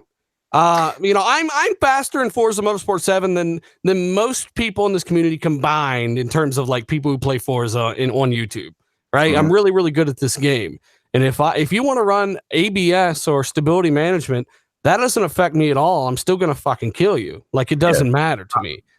It just makes the game a little easier to play and a little easier for you to enjoy, because you're not good enough. Some motherfucker could put Dark Souls on an easy mode, and maybe they, instead of 3 slashes to die, it's 6 or 7. You know, but hey, everyone's got their opinions. I'd like to get some other opinions, God damn it. Starting with the chat too. Let us know what you think. Also, if you're checking us out, hit that like button. Zalker, Rand, anybody else? I just want to say something real quick on this. Go ahead, dude. The game you're talking about with the eye patch, that was Quantum Break. If you had a illegal copy, they put a patch on it. I understand what Salty's saying here. At the core game is really for the hardcore, and I haven't played the game, but my friends that are playing the game, what they tell me is that when they defeat a boss or a mid boss or whatever, a tough level, they have this level of accomplishment that they don't really get from other games, because it's so hard that when you actually complete that level, you feel accomplished. And honestly, tell you, I've been watching some videos on YouTube, and some of these patterns aren't that hard to figure out. I find a lot of people think this game is like a hack and slash, and they get greedy and they just go in trying to like hack and slash their way through it. You got to be patient. You got to learn the patterns, and you got to learn how to dodge. Dedication, yeah. It's not like it's an impossible game. And you know what? If you don't like that, it's difficult, don't play it. This game is not for you. I don't think this is a game where you should dumb it down to an easy level, because I think it would just diminish the whole nature of the game or of that genre. The Dark Souls games, they sell well with the difficulty that they have. This game, Sekiro, seems to be selling well. So if it's too hard for you, just don't play it, move on. This game is not for you. Every game can't be for everybody. You can't include everybody into everything. I agree with him there. Now, a normal game that you find too easy and you want a harder difficulty, that's a different story, because it doesn't change the core game. But by making an easy mode on a game that is notoriously known for being hard and difficult, does change the core mechanics of it, for me, in my opinion. Yeah, I agree with all day. You should stream Sekiro. You know what? Someone want to drop it into my inbox? Sure, I'll stream it. And all day said he'll buy it for you so you can stream it. So yeah, you can stream it. I can game, so yeah. I'll figure it out. Thanks all day for the donation. Hey, I completely get what Salty's saying. I mean, like I said, I like the challenge. I like the game. It's just that I've been feeling like shit for. I'm just now kind of still recovering, and it's been 3 weeks. I don't know what the fuck hit me when I left the country, but something did. And I played through. I probably got like 6-7 hours in. I've been enjoying it, getting my ass kicked a little bit here and there. And I was like, man, I'm gonna play this when I'm like 100%, like 100% alert, right? Because you got it, Salty. You know, like I know you're good at these games. Oh yeah, you got to be alert. You got to be you got to be aware, and you've got to be looking and paying attention. And when you're sick, like you're fucking bogged down and shit. So I enjoyed what I played so far. I know it's gonna be hard as hell, even when I'm alert. And I'm just kind of waiting for that to kind of come back to me. But any other takes on this, Rand? I know Rand plays more games than everybody here combined. What are your thoughts on this, Rand? See, I'm of a couple different minds here. I think the developers should make the game they want to make, and if that includes an easy mode, then so be it. Agreed. Like Celeste, for instance, a very hard platforming game from last year. The developer said it was their intent to make it hard because you could overcome the challenge of climbing the mountain, but they also included an assist mode because they really felt they wanted their game to be accessible to everybody. And even though if you turn on some of the assists like invincibility and infinite air dashes, it's more like cheat codes, that was their intent. So if From Software wants to put an easy mode in their game, then so be it. But also at the same time, if they don't want to, then I support that as well. There's also the thing of like, I really wouldn't matter to me. Like if like someone beating Halo on easy doesn't take away that I beat Halo on legendary, right? But at the end of the day, it's kind of business, and their business model is one where they cater to the hardcore and they play it. Now, I've seen some people in chat saying, well, they're leaving money off the table or on the table because people who just want to buy the game and play it on easy wouldn't buy it. But I don't really think they would. You see, part of this is I think people want to be outraged about everything. When there's like a new something on Twitter or social media where people can really get upset about, they complain. And this happens every single time From Software releases a new game and it's difficult. You hear these people coming out being like, rah, rah, rah, this needs to be accessible for the handicap. And I think a lot of these media types, the ones who are of full body, mind, and spirit, right? Like nothing wrong with them. They're just not. They don't want to like look. And I beat Sekiro. It's not an impossible game. It's a hard game for sure, but once you actually spend the time learning what the game wants from you and then overcoming its challenges, it's all that more rewarding, right? So like I think a lot of them don't want to devote the time to actually learning the game, so they hide behind the accessibility option, because there's really two things here. It's an easy mode and accessibility, and those people that want an easy mode are hiding behind the disabled, saying, "Oh my God, shouldn't the guy with no arm and no legs be able to play and enjoy Sekiro like everybody else?" When in reality, that person should just get good at the game and learn it. And I don't really say get good as an insult. I say it as like, just learn the game and you'll overcome it. And yeah, it sucks, man. If you are disabled, I mean, that's horrible. But if you actually look at the accessibility options that Sekiro has, it has a ton. It has complete controller remapping. So if you don't like attack on right bumper, you can put attack on X. It has subtitles for the hearing impaired. It has different blood options. You can turn that off or on or mild. It has the ability to turn up and down the camera speed or invert the X or Y axes.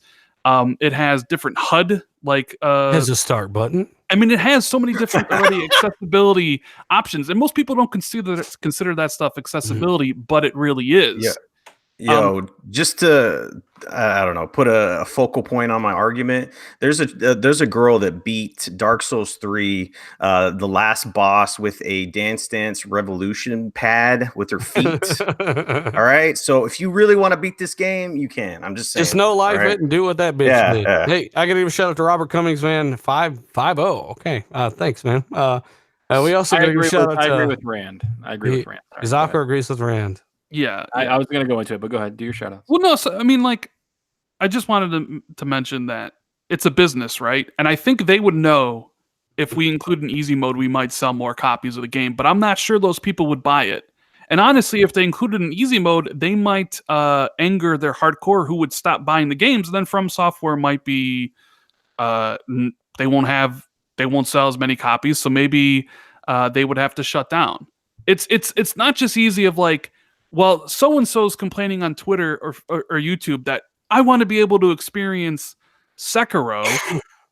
Well, if you want to be able to experience Sekiro, but you don't want to put in the time, I got a tip for you. Grab your headset, plug it into your computer or plug it into your phone, grab the controller, go to this great website. It's called youtube.com, right? Type in Sekiro, full game, walkthrough, no commentary. Put your headphones on, grab the controller, pretend you're playing, and you can experience Sekiro to its fullest without anybody talking to you, without having to even spend $60 on the game. And then you can review it. It makes it makes sense. It doesn't matter to me if they put an easy mode or not, but I do understand like the company has set like a standard for their fans because they've been around for so long that people expect this type of challenge. So if they do put an easy mode, I can see how what Rand just said, that makes perfect sense, that it will maybe anger the hardcore because they're like, hey, this kind of takes away the accomplishment I'm doing here where I'm playing it on hard or whatever. But then at the same time, I don't really care because I do play Halo on Legendary and I don't care when people beat it on normal. Beat it on easy. I feel, oh man, I just feel completely unaccomplished. And I'm not even a Sekiro or Dark Souls fan. Like I don't even play these games all that much. I don't really care to play them. They're just not my type of game, but I understand why people like playing them. Like I listen to Dealer, I listen to Rand play in the party, and I can hear them going like, fuck. And then they're like 10 minutes, 20 minutes later, they're like, yes, like that's how it is. Fuck you, bitch, fuck you. Yeah. Plus, like, don't you think it's kind of fucked up, like to assume that a disabled person wants an easy mode? Maybe they just want the same challenge that everybody else has. Let's get off the disabled. I don't think everyone's using the disabled people as a crutch. I've seen tweets. You've seen tweets. I've seen tweets from industry people that hide behind that. Yes. That's fine, but not everybody's doing that. No, that's what I want to focus on. But my point is, it's two separate issues. Yeah. There's the easy mode issue and the accessibility issue. Well, like I said, to be among the fastest in the world in like Forza, like I said, it's just as hard as something like Sekiro. Unless there is no accidentally winning in Forza and the competitive side. If you're wasting online, you can't accidentally do that right or be the fastest in the world or some of the fastest in the world. It takes dedication. You got to be a fan of it. You got to want to do it. And the same thing's true for Sekiro. But somebody using assist doesn't really affect me. And if they want to keep the game exactly the same and all the bosses exactly the same and not compromising their vision, but maybe offer a 6-hit death instead of 3 or 10-hit death, whatever, then I don't give two shits myself. That's just my opinion. You guys might disagree, but we do have to move forward. And I completely get what Salty's saying. I completely get what Rand's saying. Anybody else at all? I just think they should put an easy mode in, but it's actually harder just to fuck with people. That's what I think. Like, it's like the easy mode. Oh, sweet. They buy it, they play it. They're like, why am I dying like 75 times at this little ant here? Like, just totally fuck with them. Fuck you mode. Yeah, the fuck you mode. Yeah. Eternal Shadow says games from the past were hard to play. There was basically, they were like Contra and stuff would beat your fucking ass. But most of the people that I know that are talking about easy modes and wanting help with this, they are the generation that played Contra and stuff. So I don't know. It's kind of odd. I like it. I kind of like the challenge. So it is what it is. Google exec says that basically Stadia can deliver better games than local hardware, and some people. I tweeted about this, and some people didn't understand what I was actually saying. I guess I have to. There's not enough characters to kind of dumb things down enough. But basically, what I was saying is, hey, this streaming stuff is going to be used to supplement, not replace local hardware anytime soon. I'm talking decades, right? Like latency's not. It's just for most people, they're going to want to play locally, right? A lot of casuals, they'll play streaming, whatever. But I wouldn't say that it's going to be better. The latency alone basically makes my tweet bulletproof. It's just not going to beat the latency of local hardware. But of course, Google saying, well, we can use more than one GPU. Don't forget, they're just using a Vega 56 in the cloud. All right. And if they're going to use multiple GPUs for one person's game, which they're not going to do a whole lot of, they don't need to with that card. That's someone like Phil Harrison doing what he did when the Xbox One came out, saying every Xbox One has the power of 32 Xbox Ones in the cloud. And we just now saw any snippet of that in Crackdown 3 in 2019, 5,000 years after he fucking said that. Phil Harrison, I don't know why they hired that guy, but he also said that fighting games are going to run great on Stadia, right? We know that nobody's going to want to play a fighting game over local hardware, right? Like Salty, do you picture yourself wanting 100 milliseconds? According to their tests so far, we've seen massive amounts of input lag. I showed it on a Stadia video, my last Stadia video. Yeah. Do you think that you're going to want to play Mortal Kombat 11 on Stadia over local hardware? Hey, at least people that always blame lag will actually have a valid excuse, right? Yeah. It's funny how often we hear that. Lag. It was lag, guys. I swear it's lag. It's my buttons. I think they're going to put the laggy people in the same lobbies with each other, though, if they're going to do what xCloud is doing, right? Yeah, nah, it's just unreal, man. I heard the latency and the input lag, and I'm like, holy shit, dude. You know what I'm saying? I'm like, there's no way you could play multiplayer with that input lag. There's no way you could play fighters, like anything. It's just the input lag is just going to throw it off for a lot of like hardcore gamers. Maybe a casual could come in there and they don't know about input lag, and maybe they just think that latency is kind of normal. But on any level, if you're serious about your gaming, like imagine playing Sekiro with this input lag. That would be the true challenge right there. Oh my god. You know what I'm saying? Boom, boom, boom. You're like trying to move your character, you're dead. That's like, come on, Hey, shout out to Sean. I was talking to him at a party and the motherfucker was playing Sekiro out of game mode on this TV. Hey, Lucas says that icon is fire. I agree. J-Dubs, link down below. Hit him up. The guy does phenomenal fucking work. Wait till you see it animated. It's animated right now on my end. It looks fucking phenomenal.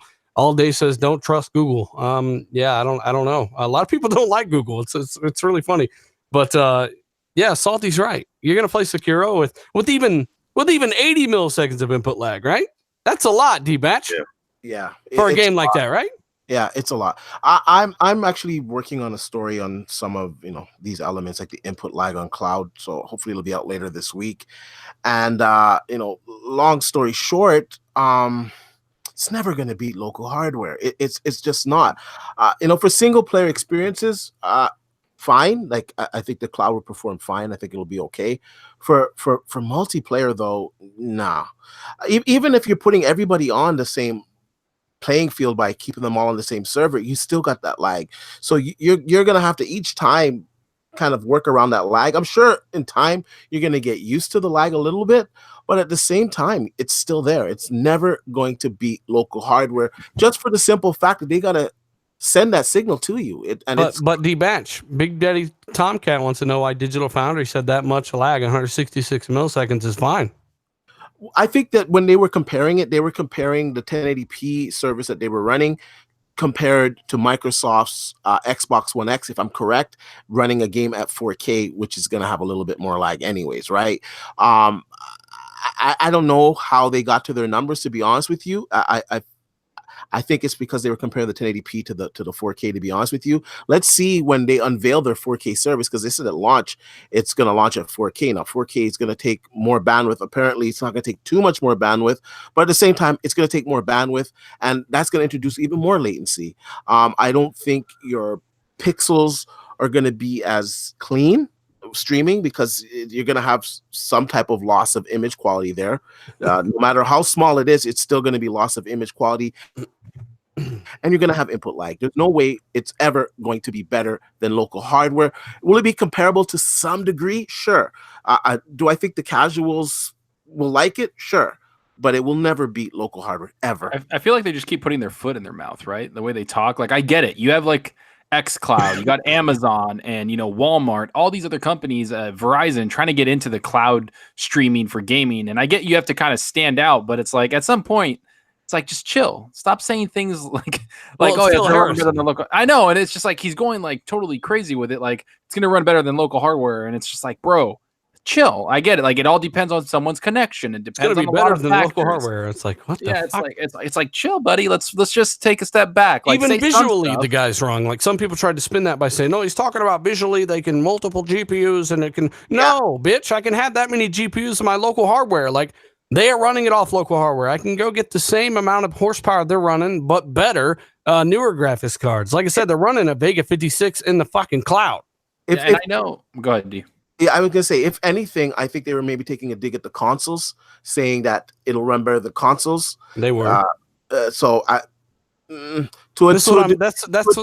saying too. Phil and them basically implying, and they even said that Stadia's got more power than both of the X and the Pro combined, and they're already taking shots at like next gen stuff, knowing that next gen stuff's going to be far more capable, at least in terms of latency, especially. Do you think it's going to beat something like PS5? Because Phil Harrison keeps kind of sticking his foot in his mouth, and no, it's not. It's on his toes. It's not going to beat the PS5. Like, we've all seen that article from, I forget the guy's name, but he's known in the industry, and he was saying that both the PlayStation 5 and the next Xbox, they're looking at higher than 10.7 teraflops, what this Stadia is going to be doing. So no, I don't think it's going to beat the next generation consoles. Definitely not. And let's not forget, we know that Microsoft is going into the streaming arena for next gen too. So we don't even know if it's going to beat what they're going to offer. Right now, I can say it is from what they've announced with the 4K, but we don't know what Microsoft is going to do with their server racks. Are they going to upgrade their server racks? We don't even understand completely how the xCloud works. Can they use multiple GPUs like Google is using? So there's a lot of unanswered questions there. Mm-hmm. So I don't know. So Samir says 5G. Samir says 5G will only have a few milliseconds of lag. That's I don't know where that's coming from. That's basically, it's all going to come from where the source is in the first place anyway. So your server could be a continent away, right? If you're like on PS Now, your server's likely a continent away, depending on where you are, especially. So it's going to have more than that. And secondly, these services are designed to run at 4G.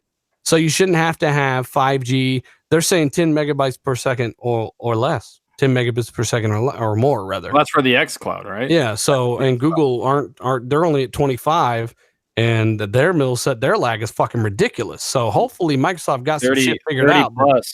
I have no doubt that the xCloud is going to have lower latency than Google Stadia. I have no doubt in that. The only question I have right now is it going to be able to do 4K as well? Yeah, and I mean, there's a lot of people going into. We've talked about like the cloud. Like, there's just so many people going into this. So many companies, like even Walmart. And I know people make fun of Walmart, but Walmart has Vudu, that video streaming service. Like, they've been streaming for a while now. They've even said that the reason why they started doing this because DVD sales have gone way down for them, and they needed to adapt. And they did. And Vudu's like one of the top selling digital movies like platforms out there. It's competing with iTunes. So I know, like I said, it's linked to Walmart and all the shit. Yeah, exactly. Right? And so Walmart, like I know people are like, haha, Walmart, but hey, man, they have a shit ton of money and they adapt very quickly. So I mean, every company, Verizon, all these companies are huge companies with a shit ton of money. Don't sleep on them, dude. Like that's why Google's like, we could do everything. You make crack for you if you need. We got it. We're in a league of our own. No one else can do this. It's like Google. You're like number 3. Shut the fuck up. Delay latency is right. Latency will be the determining factor. 100% agree. So long story short, Zucker, Phil Harrison's a fuckface, right? Is that what you're saying? I mean, I don't know him personally. That's what you're saying. I mean, are you surprised he said that though, dealer? He's not going to talk down about his own product that's coming out, right? Well, there's a difference between not talking down and saying the dumb shit that he's already said.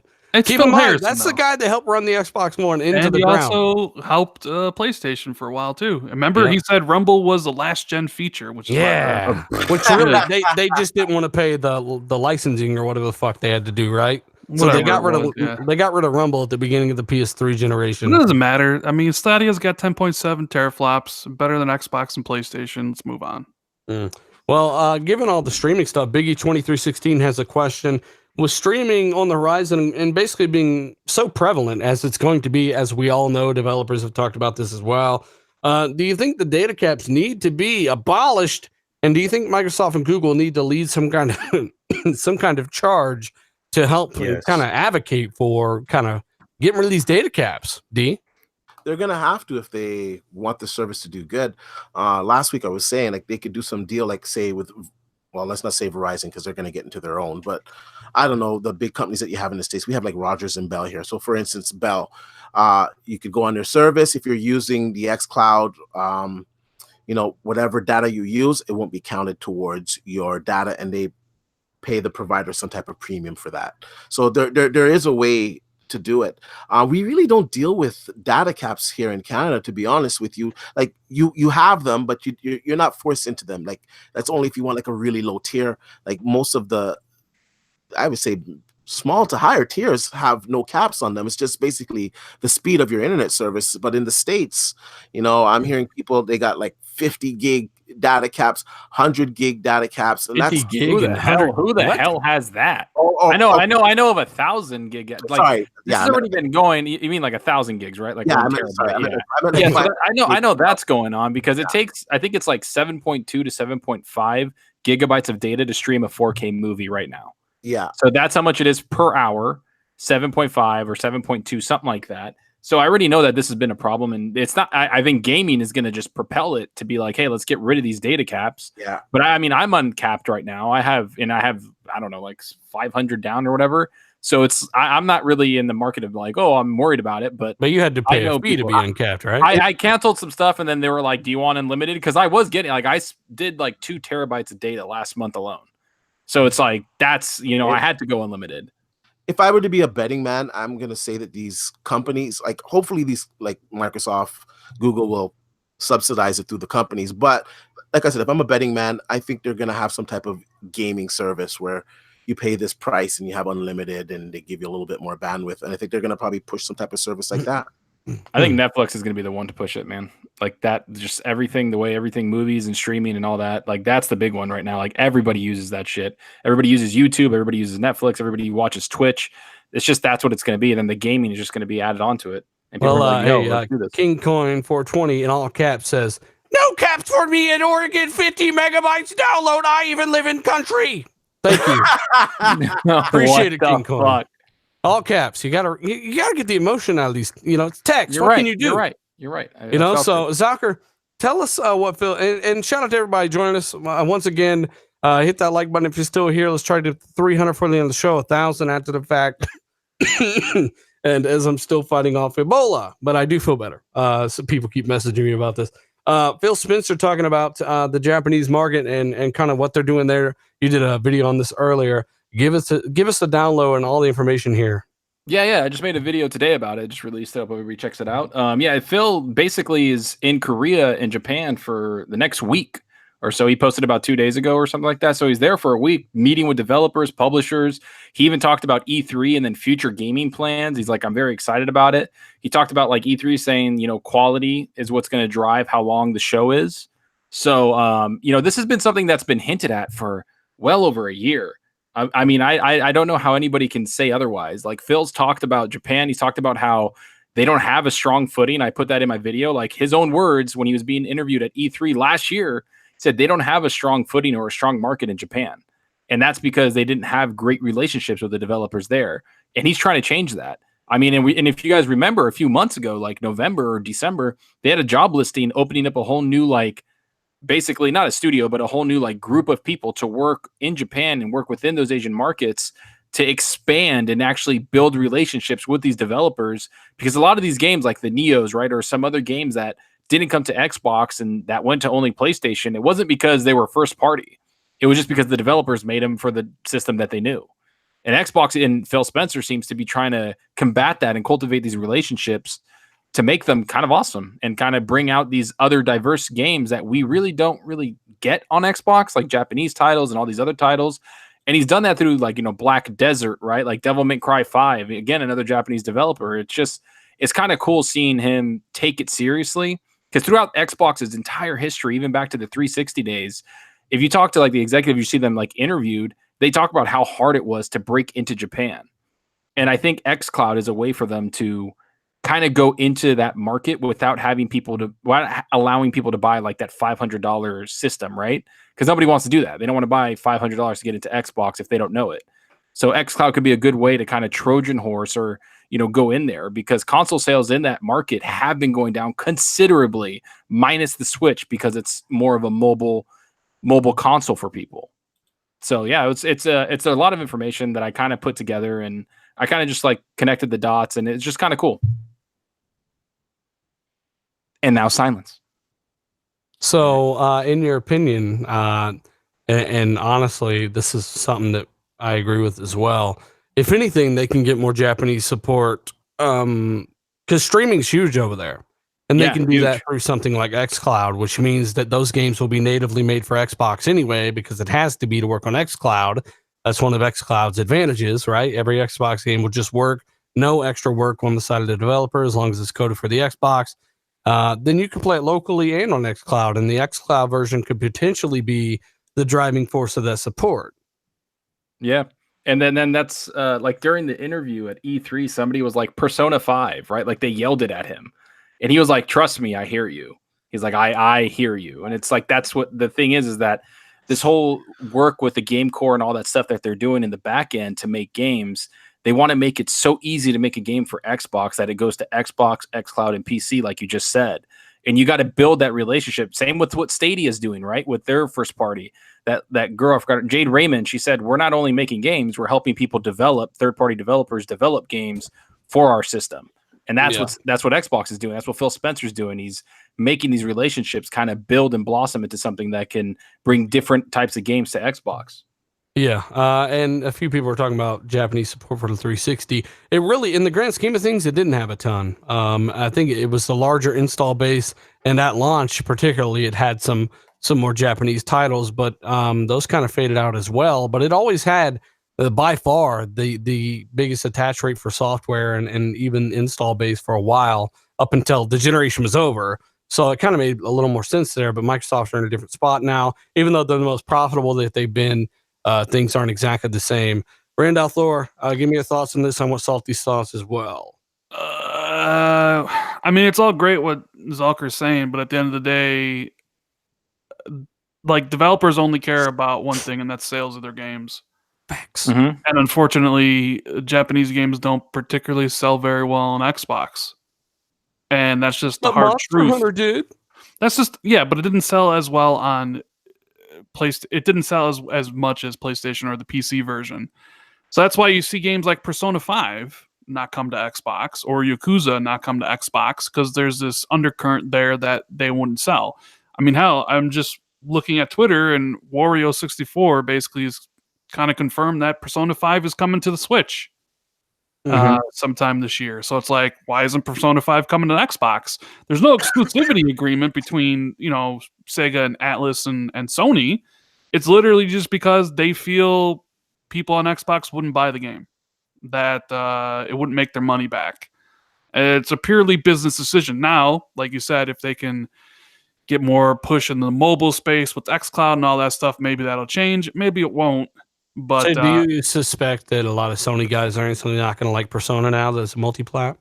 No, because I think there was enough time in between the game being on PlayStation and the game coming to the Switch where it was like stipulations is what you're saying. I mean, when Persona hit PlayStation in 2017, right? I have no clue. Don't care. I think it was 2017. So by the time it comes to Switch, it'll be 2019. Yeah, I think that's more than enough time. And would anybody here buy those games? Like, right? Like, would you buy a Persona 5 on an Xbox? It doesn't matter if I would buy it, but I'm sure there's plenty of people on Xbox who would buy it, who are interested in those games. Yeah, and the fact that PS4 and it only did a couple million. Like in any the thing is, you don't want to give people a reason to buy your competitor's product. Yeah. Like if you like RPGs and Japanese style games, PlayStation's it for you. Maybe the Switch as well. Like, so you need to have those games to build out your library, because not everybody likes the same stuff. So just because I don't like JRPGs doesn't mean someone else doesn't, and they should have that game. But if they can't get that game and they really want it, they're going to go somewhere else to get it. That's just a fact. Well, and isn't that the point of why Phil's going out there, right? Of course, it costs these developers money to make a game for Xbox, right, and PlayStation. It's just time, right? More time. But if they make it easy enough, where it's like there's a PC one, yeah, it's just easy. All you got to do is make the Xbox one. That's what they're trying to do, I think, is that they're just trying to make it easier and streamlined for them to port the games. Yeah, they're trying to convert those games to those developers to put their games on Xbox. Yeah, and if it takes like a week, they're like, fuck it, throw it out there. Maybe it'll sell a couple 100,000 or a million more. That's still good money to them. They're gonna use GameCore because they're trying to get Xbox games installable natively in the PC. So if they make an Xbox version, then you've got hundreds of millions of customers that have access to it through something like the Windows Store, right? Yeah. Exactly. So I mean, that can incentivize a lot of these kind of niche games. Salty, you think? Yeah. Here's the deal. Phil Spencer, you could say what you want to say about him, but he's a good people person, man. He knows how to shake hands and hold babies. He has that nice personality. You know what I'm saying? That he took that trip over to Japan, and we saw fruits of his labor a couple of years later. Just look at the E3 presentation. We were getting games like Devil May Cry on the stage being presented there. We've gotten games like Nier Automata. The fact of the matter is, if it's a good game, it's a good game. It doesn't matter if it's a Japanese game or whatever it is. And the fact you need to build these relationships. Hell, he built these relationships with the Nintendo brass, and look at what we're getting from that. You're seeing, games going over there, and who knows what happens after that point. But if you don't build that bridge, nothing can come over, So if he wants more games to come over, he needs to make more trips over there. It doesn't mean like just because it didn't work in the past, it won't work now. I think that it's pretty easy to port some of these games over if they want to, or they build a relationship. But if you don't have a relationship business-wise, you ain't going to get shit done, right? Yep. So that's true. No bridge, no way across either way, right? And as people said in the chat, Sekiro debuted on Xbox's stage, so did Jump Force, and Monster Hunter did millions on Xbox. So it might have sold less than PS4, but millions of copies is still millions of copies. It's very important, and it all adds up. They know that. So something like Persona, most people don't care about it. The numbers show that with the massive install base that game's been released on, but it's still a highly rated version of whatever genre or type of game that it is. And those people probably want to play on an Xbox, where it will undoubtedly run the best on the X anyway. So yeah, I get it. I definitely get it. Rand, we're going to go ahead and move on to this whole Anthem thing with the Kotaku article that just came out. Well, give us the lowdown on all this. Yeah, Jason Schur wrote an excellent piece on Kotaku about the state of Anthem and basically how it got to the point it is right now, and it basically details the reasons why. And I'll try to sum it up as quickly as possible, but I really recommend you actually read it because it's a well done article. obviously there's issues with Frostbite. Like in his article, the developers just like rip Frostbite a new one. They also talk about how there was like really no decision making done. The game was in pre-production, dealer, for 4 years, and the game that you played right now basically was built in 16 months. Like, that's the state it was in. Like, they built it in 18 months because nobody could make a decision, and they felt that it would all come together at the end because of BioWare magic. Literally, what the leadership team at BioWare said to people: "Don't worry, the BioWare magic will happen, and the game will just be good when we finish it." And because of all the stress, but a lot of those employees that would have emitted the BioWare magic, and much in the way Sea Cucumber emits what it emits. Yeah, I mean, they're gone. A lot of those guys are gone. Right? A lot of them left because of this game too. There was a lot of people that had to leave for 1 to 3 months for stress-relieved symptoms because the pressure and the crunch was so much. People would literally, Jason, I think he said in this article, like somebody would go into a meeting room, close the door, and just start crying. Like I don't understand though. Like the combat is a lot like Mass Effect Andromeda. It's a looter shooter, and it takes inspiration from everything. Like what? But it wasn't. But the thing is, it wasn't supposed to be a looter shooter. Like you have to read the article. Like what the game was originally supposed to be wasn't what it is. What the game is right now was built in 16 months. That's why the game is in the state it is, because it didn't even spend 2 years making it. They spent 4 years in pre-production throwing around all these different ideas of what it would be. Pre-production is kind of like building a thumbnail, right? Yeah, like you build a thumbnail and you reiterate, right? Wait, so hold on. When they announced it at E3, nobody at BioWare knew what type of game they were building. And when they finally showed it off, they're like, "Oh, that's the type of game we're building." And that demo was built outside of what they were actually doing. And the actual game was built from that moment to it released. So would you say this is poor oversight and management on behalf of EA as well? Well, no. Jason talks about it. It's really nothing to do with EA. EA was just like, game's got to be out here. Okay, you delayed it. It's got to be out here. Like, there's really no mention about it. It's more about EA. They didn't manage their team at all. No, it's more about BioWare. Because EA lets their teams. There's this common misconception that EA strangleholds their developers or whatever, but apparently EA is pretty hands off. Yeah, right. And so it's supposedly from even some of the people that I've talked to, EA was like, okay, the game needs to be out by here. So every studio. So fucking. I've heard the same thing. Dude. So the Dead Space developers decided to make fucking Battlefield Hardline. They wanted to do that. I mean, I don't know about that. Hey, I'm just saying, just read I'm telling you what the article says, dealer. See, the thing, when was it shown off on Microsoft stage originally? Before June 2017. June 2017. So because they showed similar gameplay in loot dropping. I don't know. Like it's interesting. Like if you go back and look at that video, it would look like that the game was pretty far along to be past the planning stage of that game. I don't know. It wasn't even started. Yeah, the game wasn't even Anthem a week before that showing it. So they just probably put the loot in there just last second or something. I don't know. That showing was like completely like there was like that big monster coming out, the Urix, whatever. Like those are in there, but it was just like roaming, throwing stuff at them. They're like, "Oh, we'll deal with that later." Like it's nothing like that. Like the world is completely fucking dead. When they were doing like performance capture with like the dialogue and stuff, and they would reference things that were supposed to happen in the game, but then that didn't happen in the game. It doesn't make any sense, and they couldn't go back and redo the performance captures because the game was built in 18 months. I mean, it's a really interesting article that I suggest you read, and dealer, you should read it too. But I would just incentivize those guys. Like they, either way, 18 months or 18 years, they knew the fucking game wasn't done. Well, the thing was, here's the thing though. So the article starts off with the fact that the similar thing happened to Dragon Age Inquisition, where it didn't come together until the last 16 months. And people at within BioWare were hoping that game would bomb because the amount of stress and the way they build games couldn't be, they couldn't do that again. But Dragon Age Inquisition became a hit. So it reinforced that idea to the upper brass at BioWare that they can make a game like that. What changed though? Like what changed from Mass Effect to Dragon Age? Why is everything so stressful to work on? Dumb fucking luck. Yeah.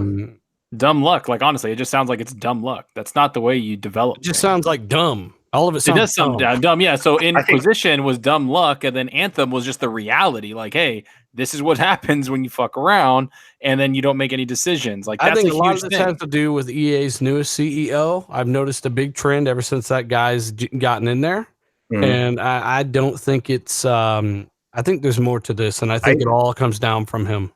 I think BioWare still needs to be held, accountable. It's just at a certain point. When's the last time that they put out a product that was up on the level that they get held on? I mean, it's kind of like Kojima. Shout out to DJ in the chat. I mean, dude is hella high, overrated. I think BioWare is getting to that level. You know what I'm saying? Like, when's the last time that they put out a product like that? And if it was in pre-production for 4 years, whose fault is that? Maybe they couldn't get their shit together. You know what I'm saying? Yeah, Like, that makes a lot of sense, man. Casey Hudson was in and out. Getting his hair permed. I mean, at a certain point, you're EA, right? You running a business. It's not like you can write a blank check like Microsoft's saying. I mean, you could have unlimited time. That's all good and well, but man, these guys got to put a product out. You got to imagine yourself as EA. Oh, it's been in pre-production for 4 years. Get your shit together. You know what I'm saying? Like, get this shit out. Like, you got to get a product out. You can't just be in production and pre-production for fucking 10 years. You know what I'm saying? Yep, true. And they lied like crazy. We learned from Destiny. We learned from all the other ones. It's like, no, you fucking didn't. Destiny was a banned word in the office. They couldn't mention Destiny, and when they were building the game. Diablo was the thing, but no, I mean they talk about Patrick Sutherland, the EA executive. They originally showed a demo off to him, and he hated it. They said the graphics looked bad, and there was nothing special about the game. So then they went back and worked on it, and they showed the demo with improved graphics and the flying, because flying wasn't supposed to be in the game. Then it was added to the game. Then it was taken out of the game. And so they showed the demo to him and put flying in, which at the time, flying wasn't in the game. And he loved the flying, and he loved the suits and the graphics. And so because of that, flying was back in the game, when originally they were building stuff where it wouldn't be in the game. How the fuck are you supposed to get around the world without it? That's what I'm saying. All these questions, like, that's what they were dealing with. One day the flying's in the game, and you got to build the missions and all this stuff, and without flying in mind, and then all of a sudden the next day the flying's in the game. But they did say all the story missions and everything was written and built in the last 16 months of development. You can tell when you start, like, when you hear this, you can actually tell, like, some of the caves or whatever you're going in, you don't need to fly in them, and they're not built for flying. Like, you just run into load the screen wall into them. Yeah. But you could just run into them and then jump around, and that's so, it. like, they talked about how there was no way to show off your gear. So I think, like, EA's Motive Studio literally came in last second to build the thing where you could show off your gear with other people or some shit. I don't know. Oh, yeah, the little hub thing. But yeah, it was like literally a were last-minute edition, because there would be no way to show off your loot in a looter game. Yeah, I know that was made in the last 2 months. I'm telling Dealer, you insulty. If So you guys haven't read it. basically, Nah, man, I at believe the it. end of the day, because this is a long ass show, maybe our longest ever. Anthem, 100% from the top down. Everyone who made decisions, that's the top. All them motherfuckers need to be fired. Yep. Probably Everyone, BioWare, EA, all of them. They didn't check in on their teams. They didn't make sure they're on track. They released the game knowing it wasn't finished. Everyone there making decisions about that need to be removed or put down or demoted. Like, maybe we don't want anybody to lose their job, so maybe put the motherfucker on coffee duty. I don't know, but like, change out who's leading the teams, because that's the problem. Well, they said everything kind of when that I think it was Mark Dara joined the team. He joined the team 14 months before the game came out, and he's the first name in the credits.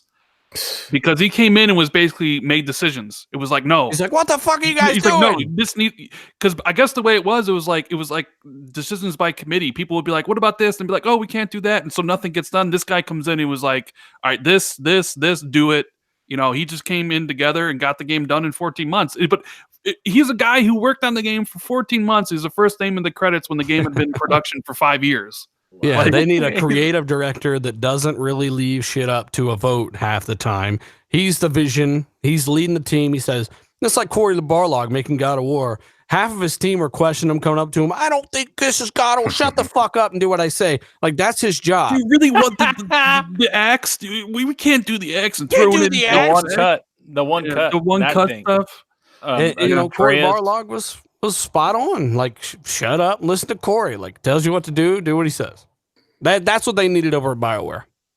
But They're somebody more BioWare's dead, capable. dude. Read that article. They're fucking dead, dude. it's- They're it's- BioWare. It's leadership. Then you're summing it up, because just look at the Scalebound situation and leadership during that time, man. I mean, you got to have communication, you got to have a vision, and you got to put your foot down. You can't just be like, there has to be a congruency between the two. Leadership and developer, get the shit done, right? Yeah, and don't fire motherfuckers for doing what you, the executives, told them to do, right? I'm just happy I didn't pay for that dumpster fire of a game. That's all. Well, hey, I told everybody what it was on Twitter. I said, until I see more of an actual BioWare game in this fucking BioWare game, because they're selling me this game based off their pedigree, then I ain't fucking buying it. So, you know, motherfuckers is damage controlling like crazy. I want D-Batch final word on this, and then we can kind of move on here. It's sad because, in all honesty, I enjoy the game. I like the way the game plays. I don't think anyone's complained about the mechanics of the game. The game plays well.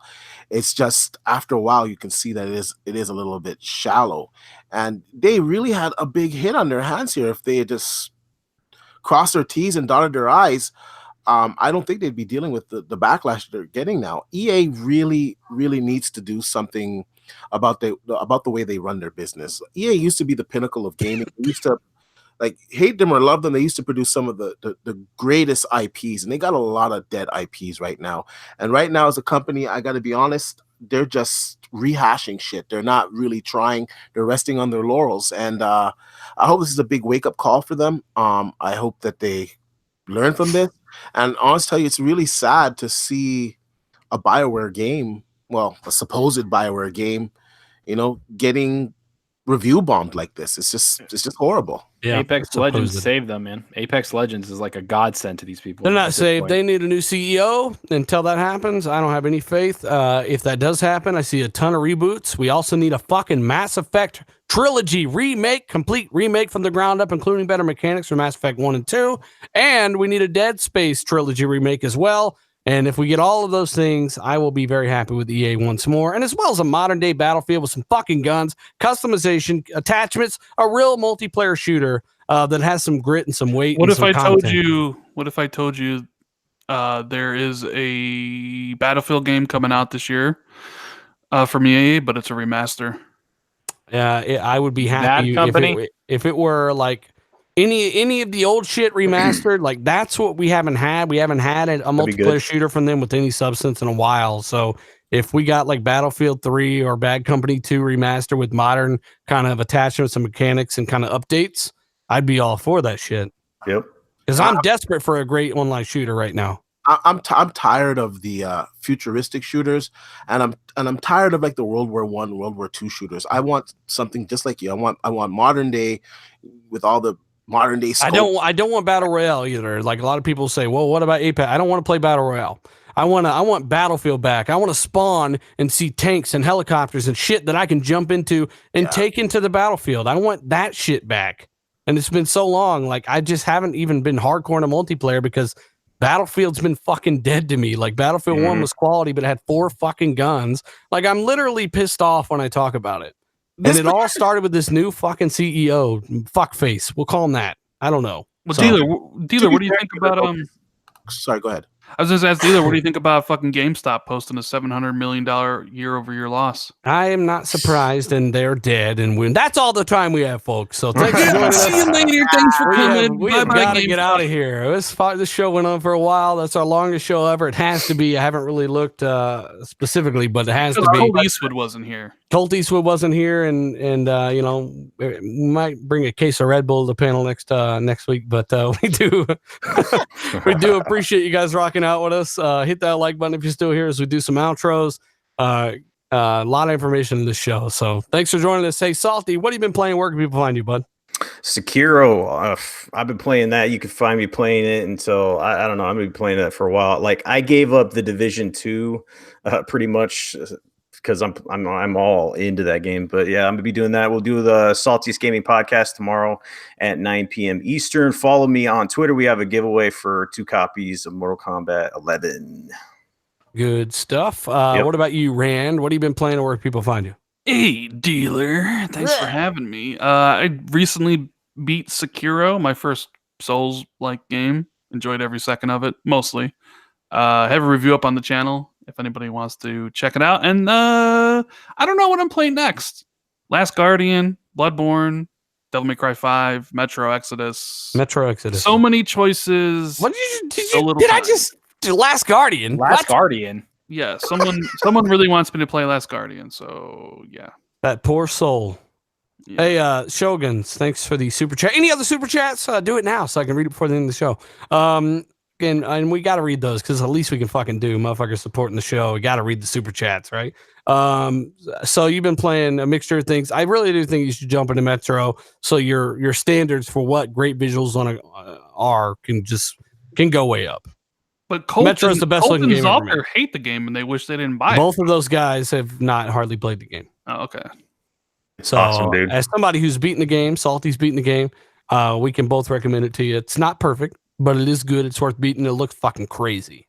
So let us know in the chat if you beat Metro. Pretty good game. Zalker, what have you been playing? Where can people find you? I've been playing a lot of Apex. I've been playing some StarCraft 2. I love that game. And I'm thinking about jumping into Uncharted 4, kind of go do a PlayStation game before Days Gone comes out. You guys can find me at Zalker87 on Twitter, Zalker87 on YouTube. Just put out a video, and twitch.tv/Zalker87. I love streaming and talking to everybody, so come join me there too. Yeah, I'm a little stream king over here. It's hitting his face. Hey, D-Batch, what have you been playing? Where can people find you, bud? I've been playing Devil May Cry 5 and, of course, The Division. And over the weekend, I played Mortal Kombat X. If you guys missed it, you can catch it on my channel at D-Batch on YouTube. And at Twitter, you can catch me at D_Batch. Oh, and Division 2 is getting a big update on Friday. New stronghold, everything. If you're 450, 460 gear level, be ready for that. I am, so can't wait to see it.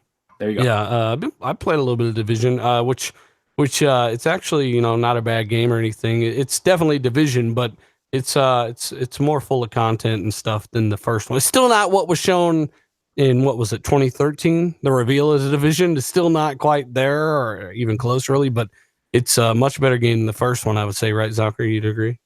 Oh yeah, it's way better than the first one. It has so much more content. Such a world that feels alive and lived in. It's awesome, especially when you unlock the Black Tusks. The world is fucking crazy. Factions fighting each other. Microsoft developers are there, just trying to murder you. Yeah. Come here, bitch. So yeah, we want to thank you once again, guys. I'm gonna try to get well. Thank you, chat. And of course, if you missed some of the show, check it out when it posts, when it flies up on the channel. I'll have a couple of different videos out. I had one scheduled for yesterday, but I was like, it's April Fool's, and there's so many fucking frauds that are releasing bullshit, trying to go viral and stuff. So I wasn't even going to put it out yesterday. It'd be no point. Colt and Fawn should be back next week. I want to thank our guests, Salty and Rand. I'm pretty sure I got everyone's outro right. I do tend to skip. You got the most successful person, D. You got him. You got the most talented. I don't the know. Most talented. I totally the forgot. Most talented. And once again, guys, thanks for rocking out with us. Hit that like button. We are out. Peace. Later, everybody. I died twice.